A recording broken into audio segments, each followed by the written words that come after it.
ওকে পরীক্ষা দিয়ে গেছে সবাই কত ক্লাস বই বই বই বই একজনের বই ক্লাস শুরু হলো মানে না আসে এটা ছিড়ে আমি বাইরে করতেছি স্যার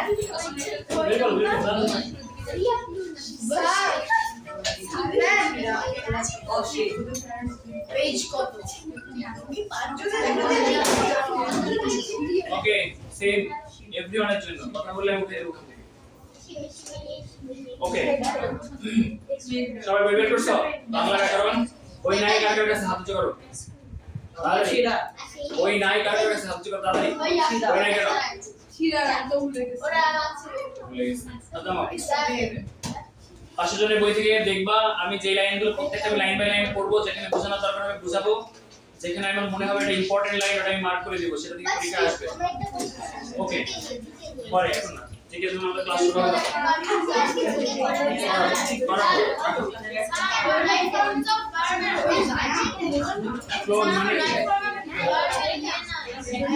ক্লোন মানে কি টেস্টিং মানে কি ওকে আস্তে হ্যাঁ আমাকে যে হোয়াটসঅ্যাপে নক দিবা আমার ল্যাপটপে এখনো ইয়ে পাচ্ছে না ল্যাপটপ দিবেন নাই তো দেখি টাইম লাগবে আর আমি আজকে রাতের মধ্যে যদি না রাখি ওকে আস্তে আস্তে ভাই কি হচ্ছে ওকে প্রথমে দেখো আমি একদম পিন ড্রপ সাইলেন্স চাই ক্লাসের মধ্যে আমি বলছি ক্লাসটা লম্বা করো যদি স্টার্ট করো আমি 5:30 পর্যন্ত ক্লাস দেব এখানে আজকে সারা রাতেও কেউ আসবে না কোনো টিচারের ক্লাস নাই আর সো আমাকে বাধ্য করো না 6টা 6:30 পর্যন্ত ক্লাস দিতে ওকে ব্যাকরণ ভাষার স্বরূপ ও প্রকৃতি নিয়ে আলোচনা করে এরপর হচ্ছে ধ্বনি শব্দ বাক্য ইত্যাদি বিশ্লেষণের মাধ্যমে ভাষার মধ্যকার সাধারণ কিছু বৈশিষ্ট্য খুঁজে বের করা ব্যাকরণের কাজ এই লাইনটা দাও সেকেন্ড লাইনটা ধ্বনি হচ্ছে সাউন্ড শব্দ হচ্ছে ওয়ার্ড বাক্য হচ্ছে সেন্টেন্স ইত্যাদি বিশ্লেষণের মাধ্যমে হচ্ছে অ্যানালাইসিস মানে এগুলো অ্যানালাইসিস করে ভাষার মধ্যকার আচরণ ভাষার মধ্যকার সাধারণ কিছু বৈশিষ্ট্য মানে প্রত্যেকটা ভাষার যে বৈশিষ্ট্য থাকে এই বৈশিষ্ট্য খুঁজে বের করা কার কাজ এই বৈশিষ্ট্য খুঁজে বের করা হচ্ছে তোমাদের দেখে রাখো এই বৈশিষ্ট্যগুলো খুঁজে বের করা হচ্ছে ব্যাকরণের কাজ যাদের কাছে বই আছে বইয়ের উপরে এখানে লিখে রাখবা ব্যাকরণ আগে লেখো ব্যাকরণ এটা ইকুয়াল দাও ইকুয়াল দিয়ে লেখো বিশেষভাবে বিশ্লেষণ ব্যাকরণ শব্দের অর্থ কি বিশেষভাবে বিশ্লেষণ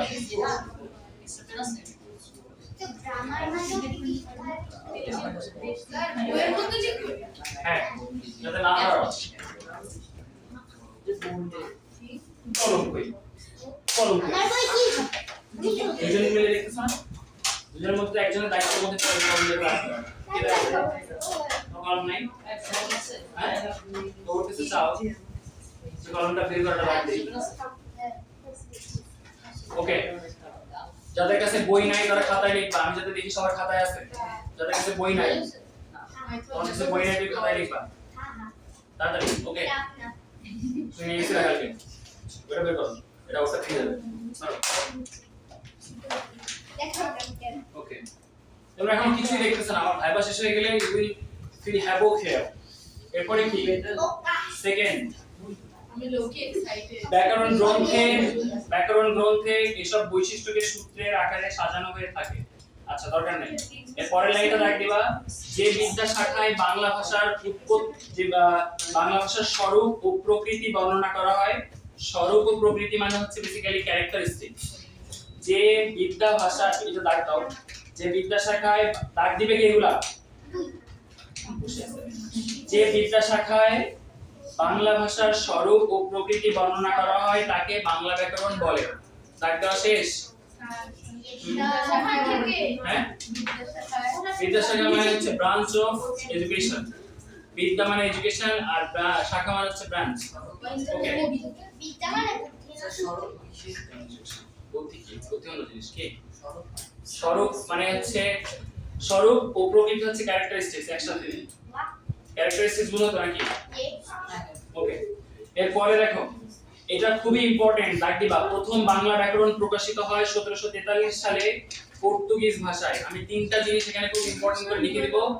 এটার একটা শীট আমি দিব, জাস্ট নেট নাই, আমি কোনো মেইল করতে পারতেছি না, যেখান থেকে ফটোকপি করা, এই জন্য আমি শীটটা দিতে পারিনি। শীটটা আমি, আমার কথা শোনো, সবার বাসায় নেট আছে?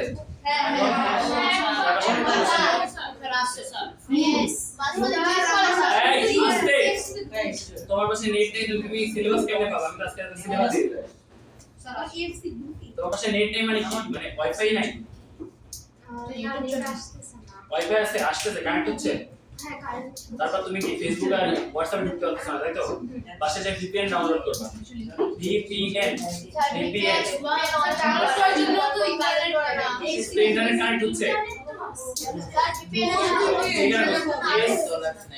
SUPER সুপার ভিপিএন, ব্লু কালারের লোগো আছে, এটা কানেকশন আসছে, এটাতে কানেক্ট করবা। আগে অ্যাপটার মধ্যে ঢুকবা, তোকে দেখবা ওখানে কানেক্ট লেখা আছে, ঠিক আছে? কানেক্টে চাপ দিবা, দিলে দেখবে এবার তুমি হোয়াটসঅ্যাপ ফেসবুক দুটোতে ঢুকতে পারছো। ফেসবুকে ঢুকে ইনস্টাগ্রামে কেন একই জিনিস হবে? হ্যাঁ, সবকিছু ঢুকতে ওয়ারিস এখানে একটা জায়গা ফাঁকা আছে। ওকে, এরপর দেখো, মন দিয়ে বুঝবা। প্রথমটাতে বলছে প্রথম বাংলা ব্যাকরণ প্রকাশিত হয়। দেখো, দিস ইজ ভেরি হিলারিয়াস যে প্রথম বাংলা ব্যাকরণ বাংলা ভাষায় কিন্তু প্রকাশিত হয়নি। রাইট, দাঁড়াও, প্রথম বাংলা ব্যাকরণ কোন ভাষায় প্রকাশিত হয়েছে? কোন? তাহলে এটা কেন এত বেশি আমি ইম্পর্টেন্ট কেন বলতেছি? এটাতে এত এক্সেপশনাল কি? জিনিসটা কি নরমাল নাকি এক্সেপশনাল? ইম্পর্টেন্ট। হ্যাঁ, ইম্পর্টেন্ট। তোমার কাছে এটা কি মোটে অড লাগতেছে না? লাগতেছে। কি অড কি? বাংলা ভাষার জিনিস পর্তুগিজ। হ্যাঁ, বসো। প্রথম বাংলা ভাষার ব্যাকরণ, ব্যাকরণ হচ্ছে বাংলা ভাষার, বাট এটা কোন ভাষায় বের হচ্ছে? পর্তুগিজ ভাষায়। এর কারণ হচ্ছে যে একদম চুপ, বলতে দাও। এর কারণ হচ্ছে পর্তুগিজরা আমাদের দেশে কাদের আগে আসছিল? ব্রিটিশদের আগে পর্তুগিজরা ছিল। তো যখন পর্তুগিজরা ছিল, ওরা এইখানে পড়ালেখাটা চালানোর জন্য বিভিন্ন স্কুল কলেজের সিলেবাস কারিকুলাম সেট করার জন্য ওরা মনে করছিল যে এখানে অবশ্যই বাংলা, যেহেতু ওরা বাংলায় পড়াশোনা করবে, বাংলায় পড়াশোনা করতে গেলে অবশ্যই বাংলার একটা গ্রামার দরকার। এর আগ পর্যন্ত বাংলাতে কোনো গ্রামার ছিল না।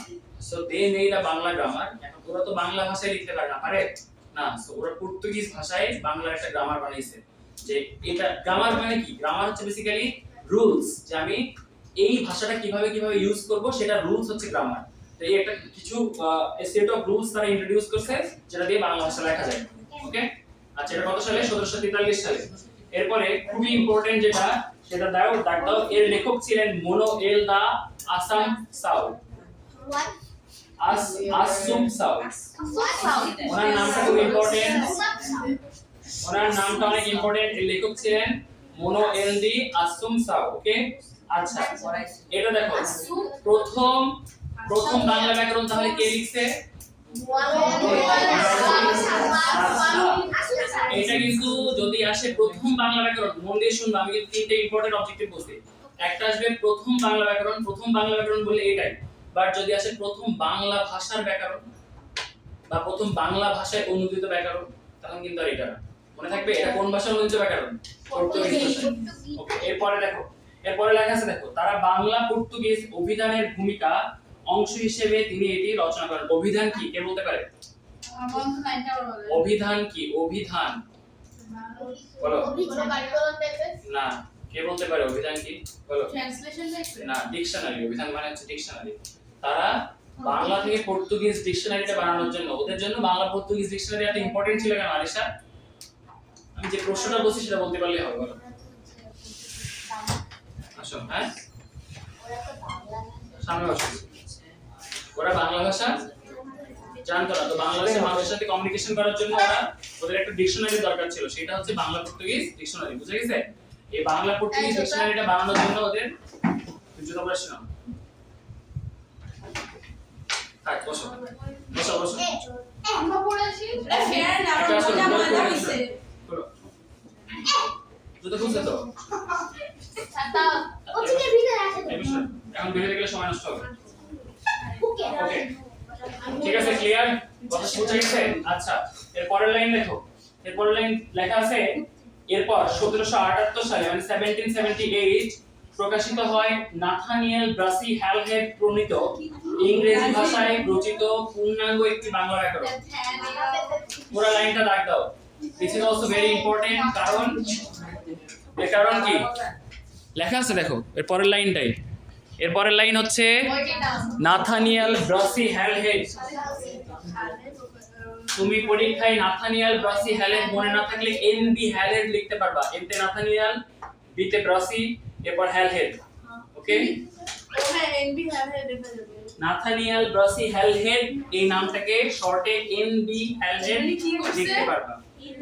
উনি প্রথম ইংরেজি ভাষায় বাংলা ব্যাকরণ রচনা করেন। কেন উনি ইংরেজি ভাষায় বাংলা ব্যাকরণ কেন রচনা করছে? কারণ পর্তুগিজদের পরে আসছে কারা? ব্রিটিশরা। উনি ছিলেন একজন ব্রিটিশ। ওনারও সেম কারণে বাঙালিদের সাথে কমিউনিকেশন ঠিক রাখার জন্য উনি তখন একটা অভিধান রচনার জন্য একইভাবে বাংলা ব্যাকরণ ইংরেজি ভাষায় রচনা করেন। ওকে, এরপরে আসবে বাংলা ব্যাকরণ। দেখো এই বইটির নাম কি? এই বইটির নাম হচ্ছে grammar of the Bengal language. এটা দাগ দাও। এটা কথা n ডট b ডট হবে না? এরপর আবার এরপরের লাইনে দাগ দিবা 1801 সালে উইলিয়াম কেরি এবং 1826 সালে রামমোহন রায় ইংরেজি ভাষার আরো দুটি উল্লেখযোগ্য বাংলা ব্যাকরণ রচনা করেন।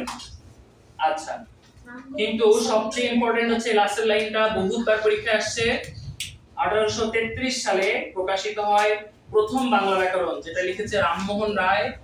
ব্যাকরণের নাম হচ্ছে গৌড়ীয় ব্যাকরণ। এটা বাংলা ভাষায় লেখা হয়। বুঝা গেছে? তাহলে বাংলা ভাষায় রচিত প্রথম বাংলা ব্যাকরণের নাম কি? গৌড়ীয় ব্যাকরণ। ইংরেজি ভাষায় রচিত প্রথম বাংলা ব্যাকরণের নাম কি?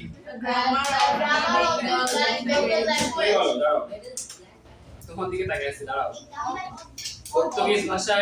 পর্তুগিজ ভাষায় রচিত প্রথম বাংলা ব্যাকরণ যিনি লিখছেন তার নাম কি?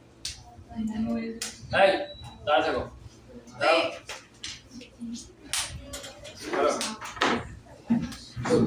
তাই এবার দাঁড়াও। কাকে জিজ্ঞেস করছি? বলো সামারা, কোন দুনিয়াতে আছো?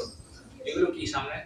তখন থেকে এটা নিয়ে তোমরা দুইজন তিনজন মিলে আর একবার যদি আমি দেখি ওটার দিকে তাকাইছো, এটা আমার কাছে চলে আসবে।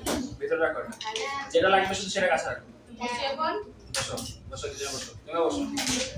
ওকে, তাহলে প্রথম হচ্ছে মনোয়েল ডি আসুনচা সাউ, মনে থাকবে? ওকে, আচ্ছা এবার দেখো এইটা ক্যাডেট কলেজ ভর্তি পরীক্ষায় এর আগে বহুবার আসছে ব্যাকরণের আলোচ্য বিষয়। ব্যাকরণের টোটাল 4টা সেক্টর, বাংলা ব্যাকরণের 4টা সেক্টর মনে রাখবা। আমি আগে আলোচনা করব, তারপর আমি বই থেকে পড়াবো। শুনবা মন দিয়ে। বাংলা ব্যাকরণের টোটাল 4টা সেক্টর আমি কি বলছিলাম কালকে? ওখানে দাঁড়াতে ওই যে ওখানে দাও, পিছনে আর ভিতরে। হ্যাঁ গুড, তুমি এইদিকে তাকাও। তুমি লেট কেন করো?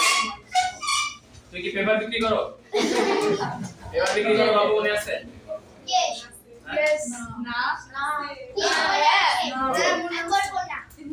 কার মনে আছে পেপার বিক্রি গল্প? বলো, মনে আছে? বলো।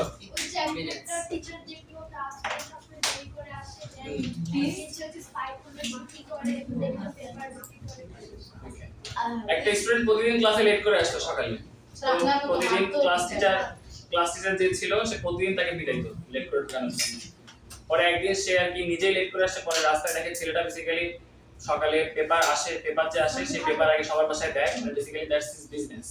ও একা একটা ফ্যামিলি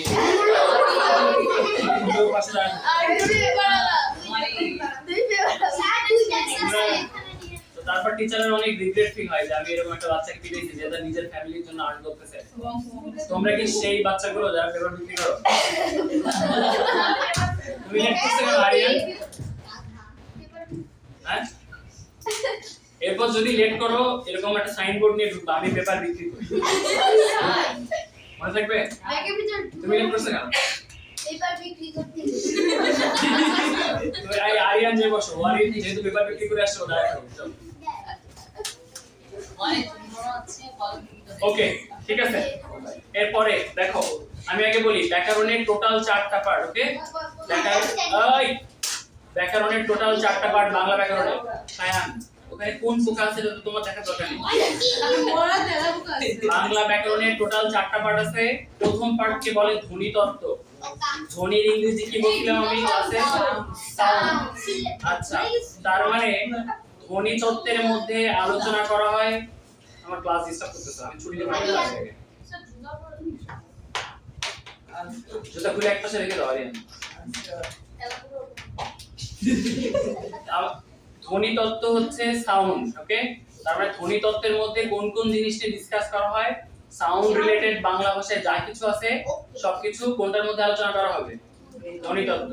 এবার একটু বুদ্ধি করে বলো তো, লাস্ট কয়েকটা বাংলা ক্লাসে আমরা এরকম কেউ একটা টপিক পড়ছি যেটা বেসিক্যালি ধ্বনির সাথে ধ্বনি কাজ করে। বলো কি? সন্ধি। Very good. সন্ধিতে কি হয়েছিল? একটা ধ্বনির সাথে একটা ধ্বনি মেলে না। তাহলে এখন বলো তো এই সন্ধি বাংলা ব্যাকরণের কোন তত্ত্বে আলোচিত হবে? ধ্বনি তত্ত্বে। বুঝা গেছে? ধ্বনি নিয়ে বাংলা ব্যাকরণে যত কিছু থাকবে সবকিছু আলোচিত হবে কোন তত্ত্বে? ধ্বনি তত্ত্বে। বুঝা গেছে আরিয়ান? বানানটা বলে লেখা আছে বইতে। পরে এরপরে দেখো আমি আগে বলে নেই, তারপরে আমি বই থেকে লাইন দাগাই দেব। প্রথমটা ধ্বনি তত্ত্ব গেল, তাই না? আচ্ছা, এর পরেরটা হচ্ছে রূপ তত্ত্ব। রূপ তত্ত্বর অপর নাম হচ্ছে শব্দ তত্ত্ব। এই রূপ তত্ত্বের পাশে ব্র্যাকেট দিয়ে লিখে রাখো বইতে, রূপ তত্ত্বের অপর নাম হচ্ছে শব্দ তত্ত্ব। শব্দ তত্ত্ব বানান হচ্ছে এটা। রূপের বদলে শব্দ, ওখানে যে তত্ত্ব আছে সেই তত্ত্বই আরেকবার রিপিট করবা। শব্দ তত্ত্ব।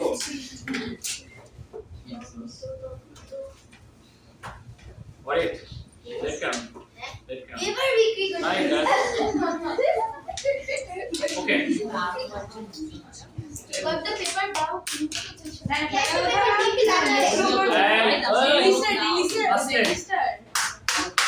ওকে, এরপরে রূপ তত্ত্ব হচ্ছে শব্দ তত্ত্ব। তাহলে বলতো আমি আগেরটাতে বলছি ধ্বনি নিয়ে যে কাজ করে সে হচ্ছে ধ্বনি তত্ত্ব, আর শব্দ তত্ত্ব তাহলে কি নিয়ে কাজ করবে? ওয়ার্ড বা শব্দ নিয়ে কাজ করবে।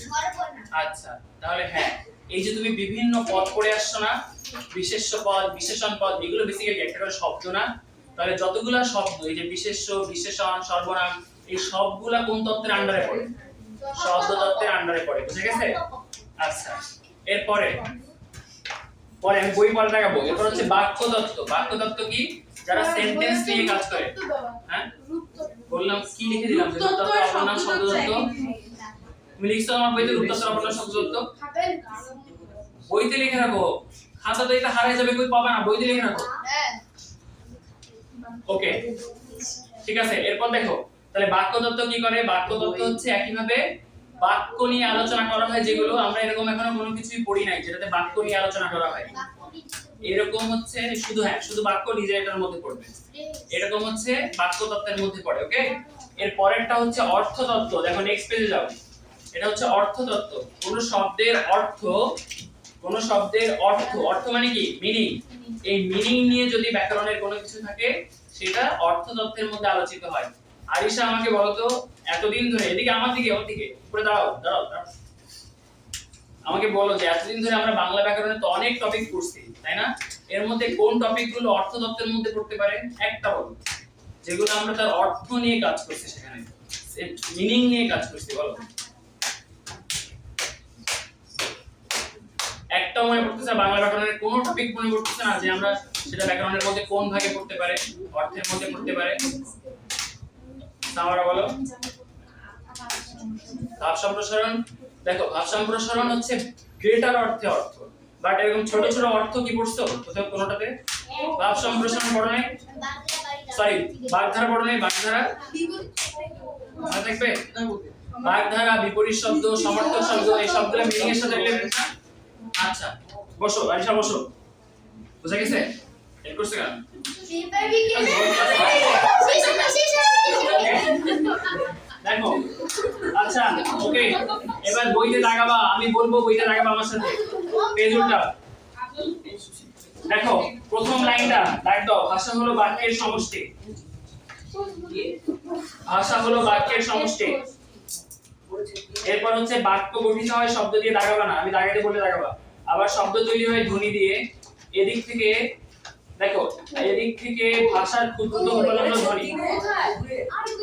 পেজ নাম্বার কত নম্বর পেজ? 3 number page. আবার শুনতে 3 নাম্বার পেজ, ব্যাকরণের আলোচ্য বিষয় থেকে। ভাষা হলো বাক্যের সমষ্টি, এই লাইনটা দাগ দিবা। এরপর দাগ দিবা হচ্ছে তার পরের লাইনে দেখো লেখা আছে ভাষার ক্ষুদ্রতম উপাদান হলো ধ্বনি। এটা দাগ দিব না। হ্যাঁ দাগ দিবা, এটা খুবই ইম্পর্টেন্ট। ভাষার ক্ষুদ্রতম উপাদান কি?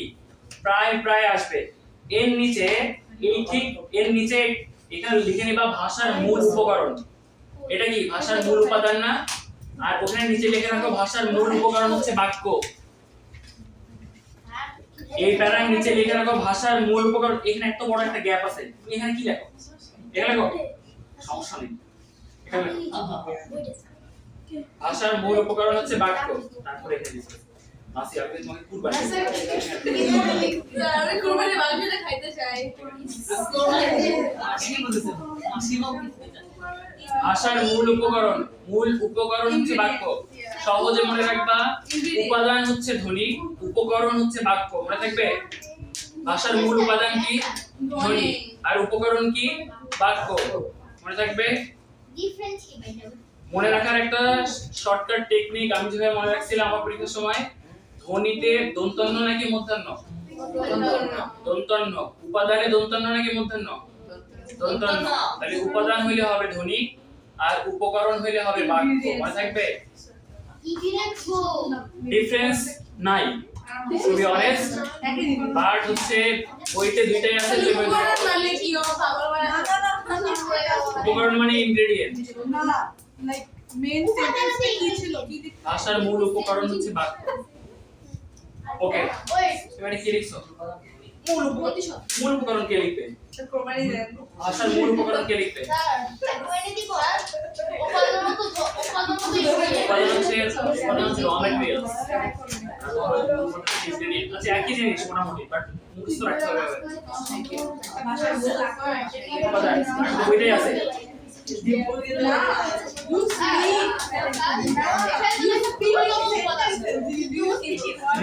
উপাদান, ক্ষুদ্রতম, এই ক্ষুদ্রতম উপাদান বা মূল উপাদান একই জিনিস। ঠিক আছে? ওকে, এরপর এই ধ্বনি শব্দ বাক্য প্রত্যেকটি অংশই বাক্যের আলোচ্য, সরি ব্যাকরণের আলোচ্য। আলোচ্য মানে যেটা ডিসকাস করা হয়। এরপর এছাড়া শব্দের ও বাক্যের বহু ধরনের অর্থ হয়, সে যেসব অর্থ নিয়েও ব্যাকরণে আলোচনা করা হয়। ব্যাকরণের এসব আলোচ্য বিষয় বিভক্ত হয় অন্তত 4টি ভাগে। এটা দাগ দাও।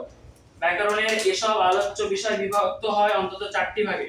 ভাগ 4টার নাম কি? ধ্বনিতত্ত্ব, রূপতত্ত্ব, বাক্যতত্ত্ব আর অর্থতত্ত্ব। ওকে, এবার ধ্বনিতত্ত্বের মধ্যে ঢুকো। প্রথম লাইন দাগ দাও। ধ্বনিতত্ত্বের আলোচ্য বিষয় ধ্বনি। ওকে, মনে থাকবে। আচ্ছা, এবার দেখো এর পরের লাইন, বলো তো ধ্বনির লিখিত রূপকে আমরা কি বলি? ধ্বনির লিখিত রূপকে আমরা কি বলি? বর্ণ। কারণ কি? একটা সাউন্ড, সেটা আমরা একটা বর্ণ দিয়ে দেখাই। হ্যাঁ, তাহলে মনে রাখবা ধ্বনির লিখিত রূপ হচ্ছে বর্ণ। তো যেহেতু ধ্বনি হচ্ছে এটার মধ্যে ইনক্লুডেড, তার মানে বর্ণ এটার মধ্যে ইনক্লুডেড থাকবে। তার মানে বর্ণমালা এটার মধ্যে ইনক্লুডেড না ইনক্লুডেড না? তাহলে পরের লাইনও রাখতে হবে। দেখো লিখিত ভাষায় ধ্বনিকে যেহেতু বর্ণ দিয়ে প্রকাশ করা হয়, লিখিত ভাষায় ধ্বনিকে যেহেতু বর্ণ দিয়ে প্রকাশ করা হয়, তাই বর্ণমালা সংক্রান্ত আলোচনা এর অন্তর্ভুক্ত। এই মহান কিসে সামনে ঘোরো। কি ইয়াক করতেছে ওকে, এরপর ধ্বনিতত্ত্বের মূল আলোচ্য। মূল আলোচ্য মানে হচ্ছে ধ্বনিতত্ত্বের মধ্যে কি কি আলোচনা করা হয়। এই প্রত্যেকটা জিনিস ইম্পর্টেন্ট। দাগটা প্রথমে বাকযন্ত্র। বাকযন্ত্র কি বলো তো? আমি ক্লাসে একদিন বলছি, বলো। মানে যেসব মুখের যেসব জায়গাটা আমরা কথা বলি। Very good. মুখের যেসব জায়গা দিয়ে আমাদের কথা বলতে হেল্প করে, যেরকম জিহ্বা, গলার এই যে ভোকাল কর্ড, এই তোমার হচ্ছে তালু, ধ্বনি তৈরি করে। হ্যাঁ, ওকে। এরপর খেয়াল করো, এরপর হচ্ছে বাকযন্ত্র। তাই বাকযন্ত্র নিচে রাখতেছো। আচ্ছা, এরপরটা রাখতে হবে না। এরপরে রাখতে হবে ধ্বনির বিন্যাস। ধ্বনির বিন্যাস, ধ্বনির বিন্যাস মানে হচ্ছে অ্যারেঞ্জমেন্ট অফ সাউন্ড। সাউন্ড কোনটা কার পরে বসবে, এটা ধ্বনির বিন্যাস। বিন্যাস মানে হচ্ছে অ্যারেঞ্জমেন্ট। ওকে, এরপর হচ্ছে স্বর ও ব্যঞ্জন বর্ণ, ব্যঞ্জন ধ্বনির বৈশিষ্ট্য। স্বরধ্বনি, ব্যঞ্জন ধ্বনি মনে আছে?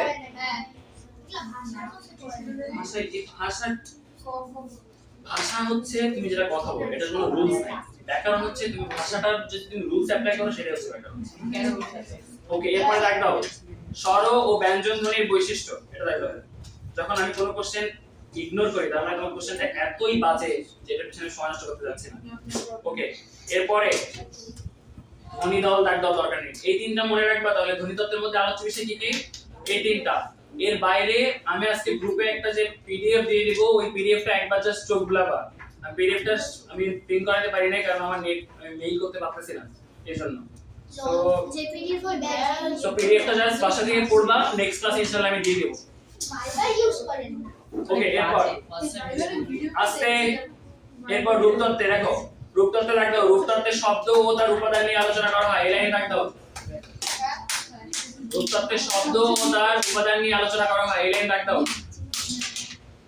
ওকে, এরপর দাগ দিবা বিশেষ্য সর্বনাম, এই প্রত্যেকটা লাইন দাগ দিবা বিশেষ্য সর্বনাম বিশেষণ ক্রিয়া ক্রিয়া বিশেষণ, এগুলো সব কিসের মধ্যে পড়বে? রূপতত্ত্ব। আমি যে শীটটা দিব ওই শীটটাতে বেসিক্যালি এগুলো ছাড়াও আরো কিছু কিছু জিনিস আছে যেগুলো এখানে দেওয়া থাকবে, যেরকম সন্ধি, কারক, সমাস, এগুলো সব এখানে দেওয়া থাকবে। কোনটা কোন তত্ত্বের মধ্যে পড়ে এটা মুখস্থ করতে হবে। 99% আমরা জানি। পরে তুমি বুঝতে চাও গল্প করতেছ কেন? কি গল্প করছি? ও কি করছে? লেট হলো কেন? ইয়ানের পাশে বসো। লেট হলো কেন? আমি যদি ইহানের পাশে বসে আমি তোমাকে পিছনে ফিরে গল্প করতে দেখি তাহলে তুমি আবার এখানে এসে দাঁড়া থাকবে। স্যার পেপার আলাদা থেকে অত্যাচার ওকে, করতাম। এরপর বাক্যতত্ত্ব। কথা কম। বাক্যতত্ত্বের প্রথম লাইন রাখ দাও, বাক্যতত্ত্বে বাক্য নিয়ে আলোচনা করা হয়। প্রথম লাইন রাখ দাও, বাক্যতত্ত্বে বাক্য নিয়ে আলোচনা করা হয়। এরপরে রাখ দিও বাক্যের নির্মাণ, নির্মাণ মানে হচ্ছে কনস্ট্রাকশন, বাক্যের নির্মাণ এবং এর গঠন বাক্যতত্ত্বের মূল আলোচ্য, এই লাইনটা রাখ দাও। ওকে, এরপর নিচে দেখো বাক্যের মধ্যে পদ ও পদ কিভাবে, এখান থেকে রাখ দাও বাক্যের মধ্যে পদ ও বর্ণ কিভাবে বিন্যস্ত থাকে। বর্গ বর্গ, বাক্যের মধ্যে পদ ও বর্গ কিভাবে বিন্যস্ত থাকে, বিন্যস্ত মানে অ্যারেঞ্জ, এটা রাখ দাও। বাক্যতত্ত্বে তা বর্ণনা করা হয়। বর্গ মানে হচ্ছে আমি তোমাদেরকে শিখিয়েছিলাম মনে আছে ধ্বনি শেখানোর সময়, ঘোষ ধ্বনি, অঘোষ ধ্বনি, অল্পপ্রাণ ধ্বনি, মহাপ্রাণ ধ্বনি, এটা যখন শিখেছিলাম তখন ক বর্গ, চ বর্গ, ট বর্গ, ত বর্গ শিখেছিলাম মনে আছে। প্রত্যেকটা বর্গের মধ্যে 5টা করে থাকে। আস্তে আস্তে আস্তে আস্তে, ক বর্গে ছিল ক খ গ ঘ উ, এরপরে চ বর্গে কি ছিল চ ছ জ ঝ, প্রত্যেকটা বর্গে 5টা করে থাকে। ক বর্গ, চ বর্গ, ট বর্গ, ত বর্গ, প বর্গ, টোটাল 5টা বর্গ থাকে। আমরা ওটা আলাদা ক্লাসে শিখবো, ধ্বনির ক্লাস, বর্ণের ক্লাসে আমরা আলাদা আবার শিখবো, রেখে দাও। বর্গের কেন তাদের বাক্যতন্ত্র আছে, ওটা তো সব কয়েকটা বর্ণ থাকে। কয়েকটা বর্ণ এর অ্যারেঞ্জমেন্ট, মানে কোন বর্গের পাশে কে বসে, যেরকম তর পরে সবসময় মূর্ধন্য বর্গ, ওটা একটা শব্দ মানে, এটা একটা বাক্য মানে, একটা বাক্যে কে কোথায় বসে। এই ব্রো দাঁড়াও, শেমলেস, সামনে আসো, ব্রো সামনে আসো। কয়বার তোমাকে ওয়ার্নিং দিছি, কয়বার আমি? একবার ওটা তো চালাক আছে, কথা বললে সামনের দিকে তাকায় থাকে আর তুমি ওর মুখের দিকে তাকায় থাকো।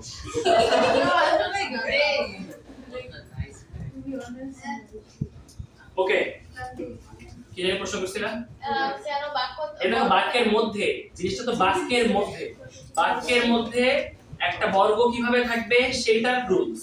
তো এটা কিসের, এই জিনিসটা কিসের মধ্যে হচ্ছে? বাক্যের মধ্যে না? তাহলে বাক্যের মধ্যে কোনো কিছু নিয়ে আলোচনা করলে সেটা কিসের মধ্যে যাবে? বাক্যতত্ত্বে। জিনিসটা তো বাক্যের, একটা বাক্যের মধ্যে একটা শব্দ কিভাবে থাকবে সেই জিনিসটা তুমি যদি ডিসাইড করো, রুলস বানাও, তাহলে এটা বাক্যতত্ত্বের মধ্যে পড়বে না, কারণ এটা তুমি বাক্যের রুলস। কিন্তু এটা কি করে পড়লো? এটা কখনো তো বাক্যের মধ্যে পড়ে। তুমি লেখাই তো আছে, দেখো বাক্যের মধ্যে পদ ও বর্গ কিভাবে বিন্যস্ত থাকে। বাক্যের মধ্যে ধরো একটা ভাষা নিয়ে বলছি, ভাষার মধ্যে জিনিসপত্র কিভাবে আছে, তাহলে আমি জিনিসপত্র নিয়ে কথা বলতেছি নাকি ভাষার অ্যারেঞ্জমেন্ট নিয়ে কথা বলতেছি? হ্যাঁ, তাহলে বাক্যের অ্যারেঞ্জমেন্ট নিয়ে কথা বলতেছি না তুমি এখানে, বাক্যতত্ত্ব আলোচনা। বর্গটা কোনটা? আচ্ছা, এটা পরে তুমি আগে বাক্যটা বুঝো।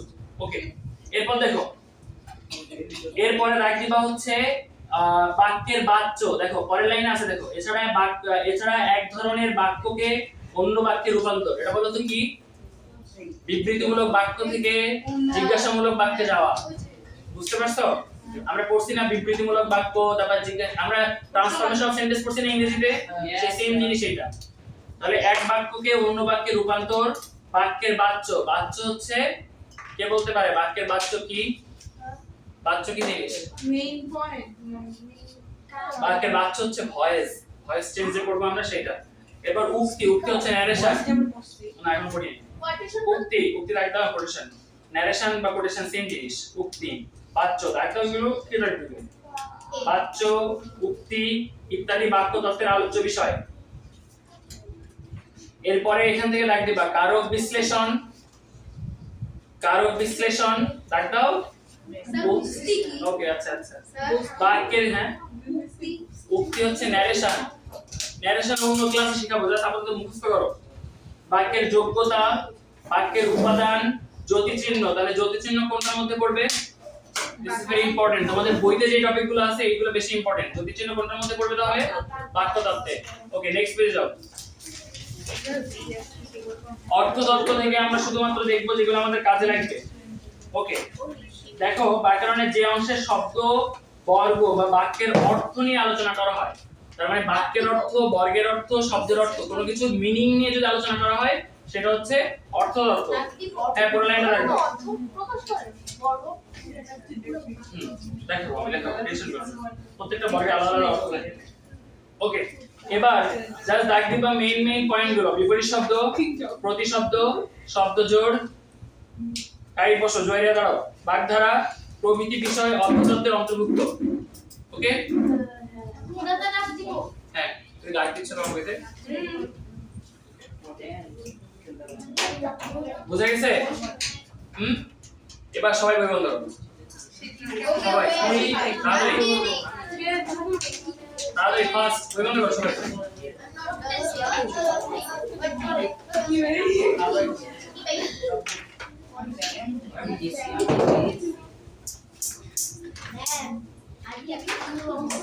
ওকে বসো বসো সবার বই বন্ধ।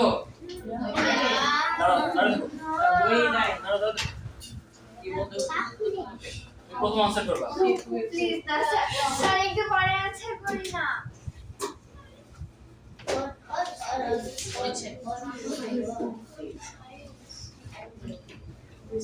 আপনি যদি সেটা করতে পারবেন হ্যাঁ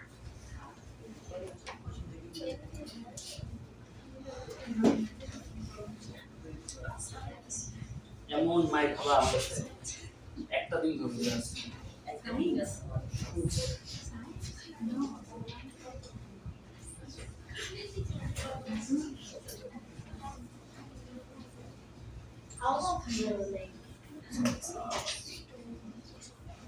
ওকে প্রথম প্রশ্ন, বাংলা ব্যাকরণ প্রথম প্রকাশিত হয় কত সালে? 1743। দেখে নিছিলাম না বসো বেঁচে গেলাম। সায়ন দাও।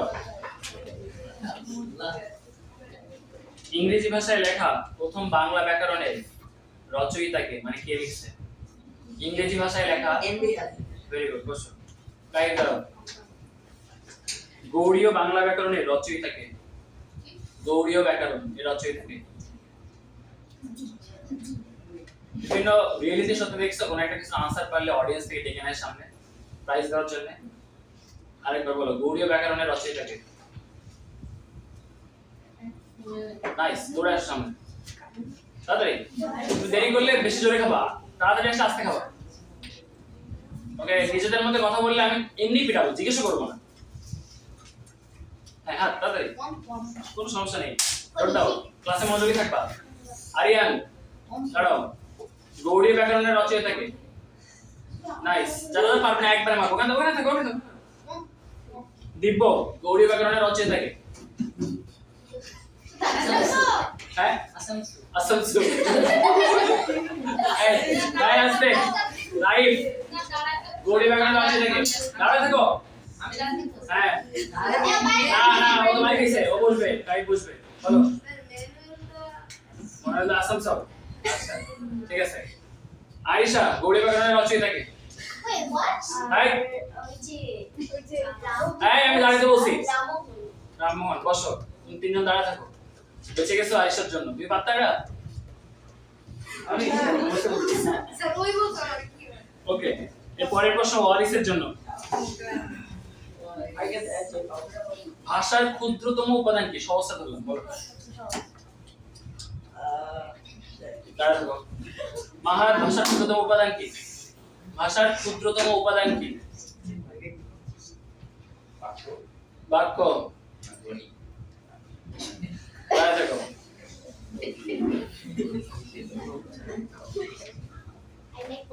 বাকযন্ত্র। বাকযন্ত্র ব্যাকরণের কোন অংশে আলোচিত হয়?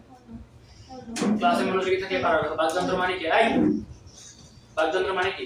বিশেষ বক্তৃতার ওই সময়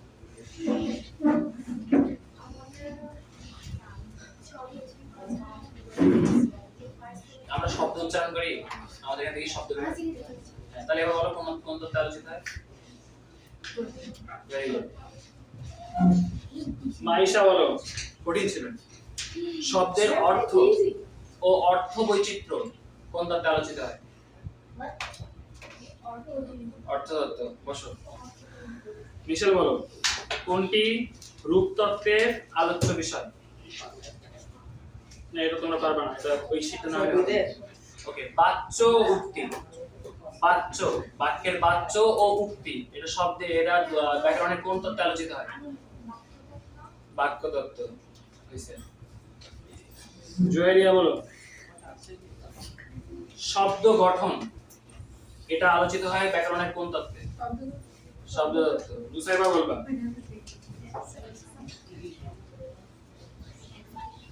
জ্যোতিচিহ্ন, এটা আলোচিত হয় কোন তত্ত্বে?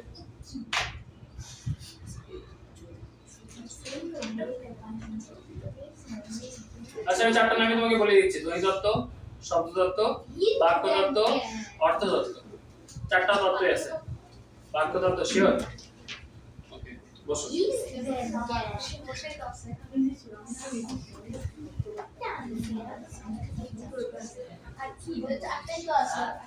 ওকে, ওয়ারি পারবা? আচ্ছা, আগে আমরা পিছন দিকে আসি। সামারা বলো, প্রথম তোমাকে সহজ প্রশ্ন করলাম আমি। সহজ করবো না কঠিন করবো? বলো, তুমি বলো। আচ্ছা, ঠিক আছে, তুমি বলো, প্রথম যে বাংলা ব্যাকরণ রচিত হয় এটা কত সালে?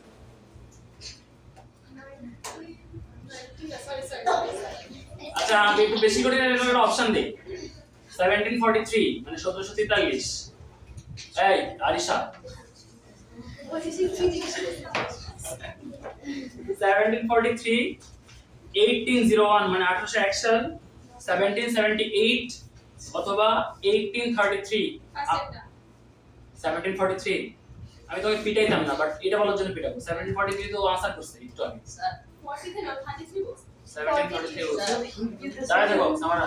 স্যার আপনি তো পারেন তো 17 এই মাননীয় বলো, বাংলা ব্যাকরণ সর্বপ্রথম কত সালে রচিত হয়? অপশন 1748, 1778, 1801, 1833।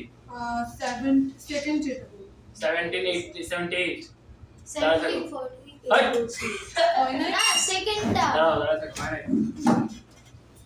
ওকে, ওয়ারি তোমার জন্য সহজ। বলো, বলো বিশেষণ পদ। বাংলা ব্যাকরণ, বাংলা ব্যাকরণ, বাংলা ভাষায় যে বাংলা ব্যাকরণ, এই বাংলা ভাষার বাংলা ব্যাকরণ যেটা গৌড়ীয় ব্যাকরণ, এই গৌড়ীয় ব্যাকরণ কত সালে? আবার আনসার করতে চাও? গৌড়ীয় ব্যাকরণ কত সালে? গৌড়ীয় ব্যাকরণ কত সালে রচিত হয়? বলো, বলো। অপশনগুলো 1748, 1778, 1801, 1833। 1833। ওয়ারি, বিশেষণ পদ এটা ব্যাকরণের কোন তত্ত্বে আলোচিত হয়? শব্দতত্ত্ব, ধ্বনিতত্ত্ব, বাক্যতত্ত্ব, অর্থতত্ত্ব। তুমি কি লটারি করবা? শব্দতত্ত্ব, ধ্বনিতত্ত্ব, অর্থতত্ত্ব, বাক্যতত্ত্ব। দাঁড়ায় থাকো। আবির, দাঁড়াও। এই দুজন বাচ্চা সবাইকে জিজ্ঞেস করছি আমি? এটা জিজ্ঞেস করে নাও। রেহান বলো। ইহানকে বলা হয় না? ইহান বলো। আপনি আমাকে হার্ড কোশ্চেন করেছেন। সামারকে দেখো। এটা ইজি ছিল। ইজি ছিল। সবচেয়ে স্যার একটা কোশ্চেন করো। কোশ্চেন তো খালি ভাবতেছি। আমাকে এমন কিছু এই আস্তে ইহান, ভাষার মূল উপকরণ কি? অপশন আবির আমরা এটা আমি পারবো। ধ্বনি, শব্দ, শেষে আমি আরেকটা ছাড়বেন এখানে দাঁড়াও। স্যার শব্দ জোড়, এই কি হচ্ছে?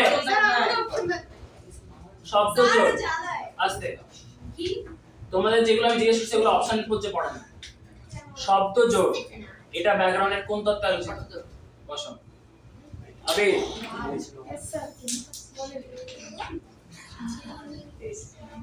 আবির বলো, এক বাক্য থেকে অন্য বাক্যে রূপান্তর এটা ব্যাকরণে কোন তত্ত্বে আলোচিত হয়?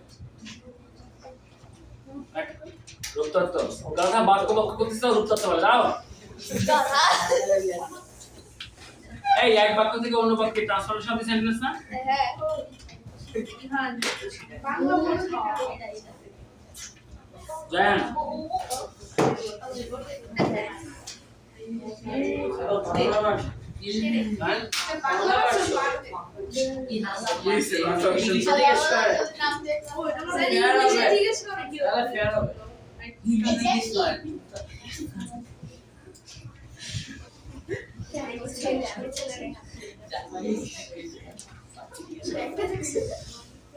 বলো দেখা হচ্ছে।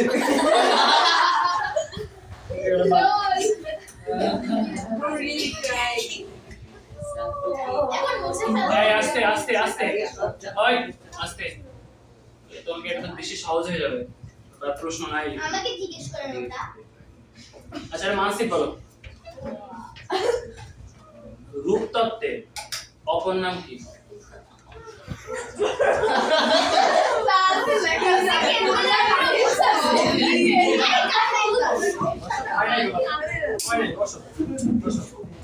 ওকে রূপতত্ত্বের অপর নাম ছিল শব্দতত্ত্ব। ইয়াকি বলো,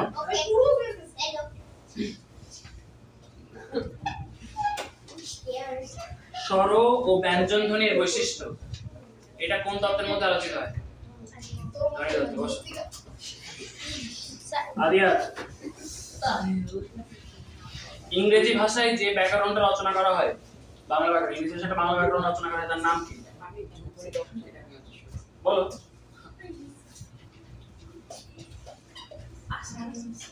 আসাম খাও। এই আছে বলো, ওই প্রশ্নটাই ইংরেজি ভাষায় প্রথম বাংলা ব্যাকরণ রচনা করার নাম বলো।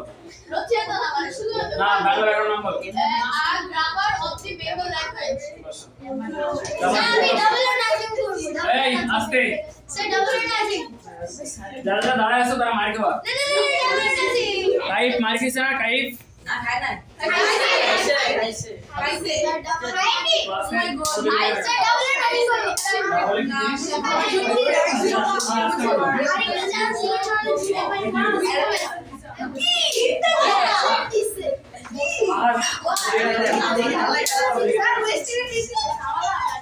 করলে বাদ বাই বেশি খাবা। রিয়ান ক্লাসে মনে রাখবা।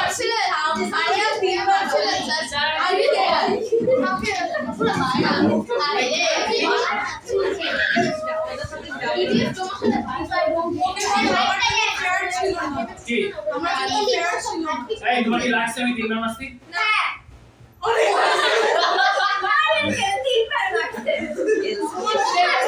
এই এই আস্তে আস্তে আস্তে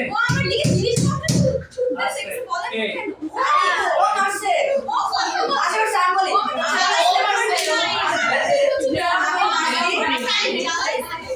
আচ্ছা স্যার তোমার কাছে থাকবো মারছে দিতে কখন আগে তাহলে সাবিনা মারছে ওরা দিছে আস্তে ওকে আস্তে আস্তে আস্তে দুইজনই দাঁড়াও দুইজনই দাঁড়াও। ওকে আস্তে। বাংলা ব্যাকরণের এই চ্যাপ্টারটা থেকে পরীক্ষায় মনে নিশ্চয়ই প্রশ্ন থাকবে। আমি সিলেবাসের মধ্যে এটা এই সাইডে হবে না হ্যাঁ সামনেতে হবে। সিলেবাসটা অলরেডি বানানো শেষ, আমি শুধু বাসায় গিয়ে দিয়ে দেবো। আমি মুখে বলি লেখা লাগবে না, আমি দিয়ে দিব। ওকে বাংলাতে হচ্ছে পেজ নাম্বার 62 থেকে 92 লেখা লাগবে না, আমি দিয়ে দিব। 62 থেকে 92 পেজ। আমি সাগর পাড়ি দিব কবিতা। আমি সাগর পাড়ি দিব কবিতাটা অবশ্যই তোমরা এর যত প্রশ্নের উত্তর আছে তোমরা প্লিজ আমার পাঞ্জাবি গাইড থেকে পড়ে ফেলবা।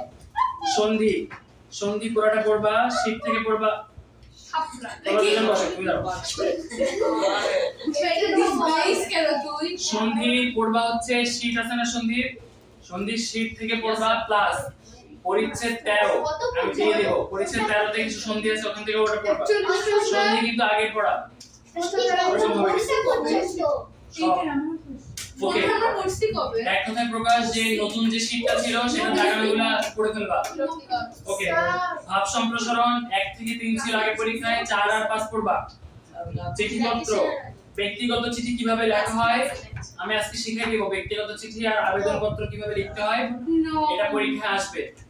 আচ্ছা, আর হচ্ছে মাত্র যেটা পড়াইলাম যে চ্যাপ্টার ব্যাকরণের আলোচ্য বিষয় এটা থাকবে।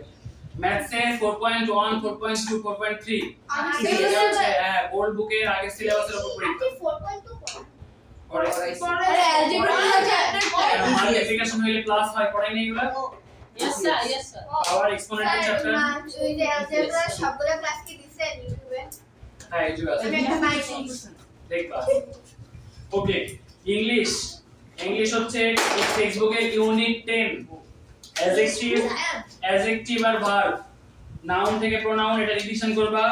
প্রিপজিশন থাকবে, রাইট ফর্ম অফ ভার্বস থাকবে। Right form of verbs sheet নিয়ে আসছো না সবাই? আমার নাই স্যার। যারা নাই তোমার কতজন এতজন নাই কেন? আচ্ছা, ক্লাস শেষে আমার সাথে দেখা করবা। যাদের কাছে শিট নাই ক্লাস শেষে দাও। একেবারে পাও নাই নাকি পেয়ে হারাইছো? আমি তোমাকে দিছি। হ্যাঁ, আমাকে মেসেজ দিবা, আমি তোমাকে ফাইল পাঠিয়ে দেব। Application writing. ওকে, আচ্ছা এখন আমরা যেটা দেখবো সেটা হচ্ছে প্রথমে বাংলাতে কোনটা কোনটা দেখা শেষ। প্রিজম গাইড নিয়ে আসো ম্যাথ সবাই। Yes. প্রিজম গাইড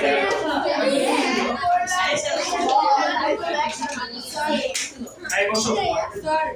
সন্ধির ক্লাসটা রাত ছিল তাই সন্ধির উপর কি এইটার ক্লাস যদি আজকে সময় পাই তাহলে নিও।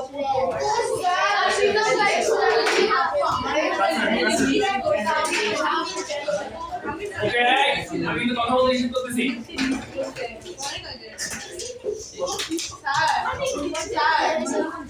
বসো। I lost this copy.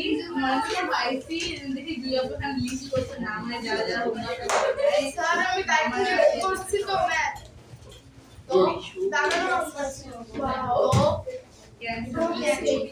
সময় কিছু ক্যান্সেল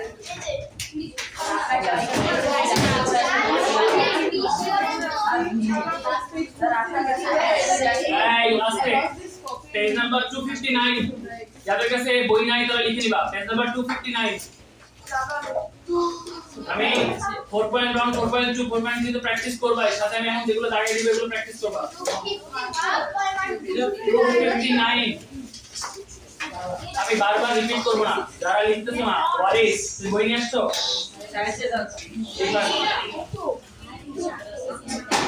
ওকে, কথা বলবা। এই কি হচ্ছে? অন্য কারো কাছে যাও, ওকে একটা এক্সপ্লেন দাও তো কেউ। কারোর কাছে একটা পেন নেই, ওকে একটা পেন দাও কেউ। এই তোমাদের কারোর কাছে পেন নেই? দেখো এই দীপ এটা দিয়ে রাখো, তোমার হাতে যেটা চলে রাখো। বই নিয়ে আসো নাই?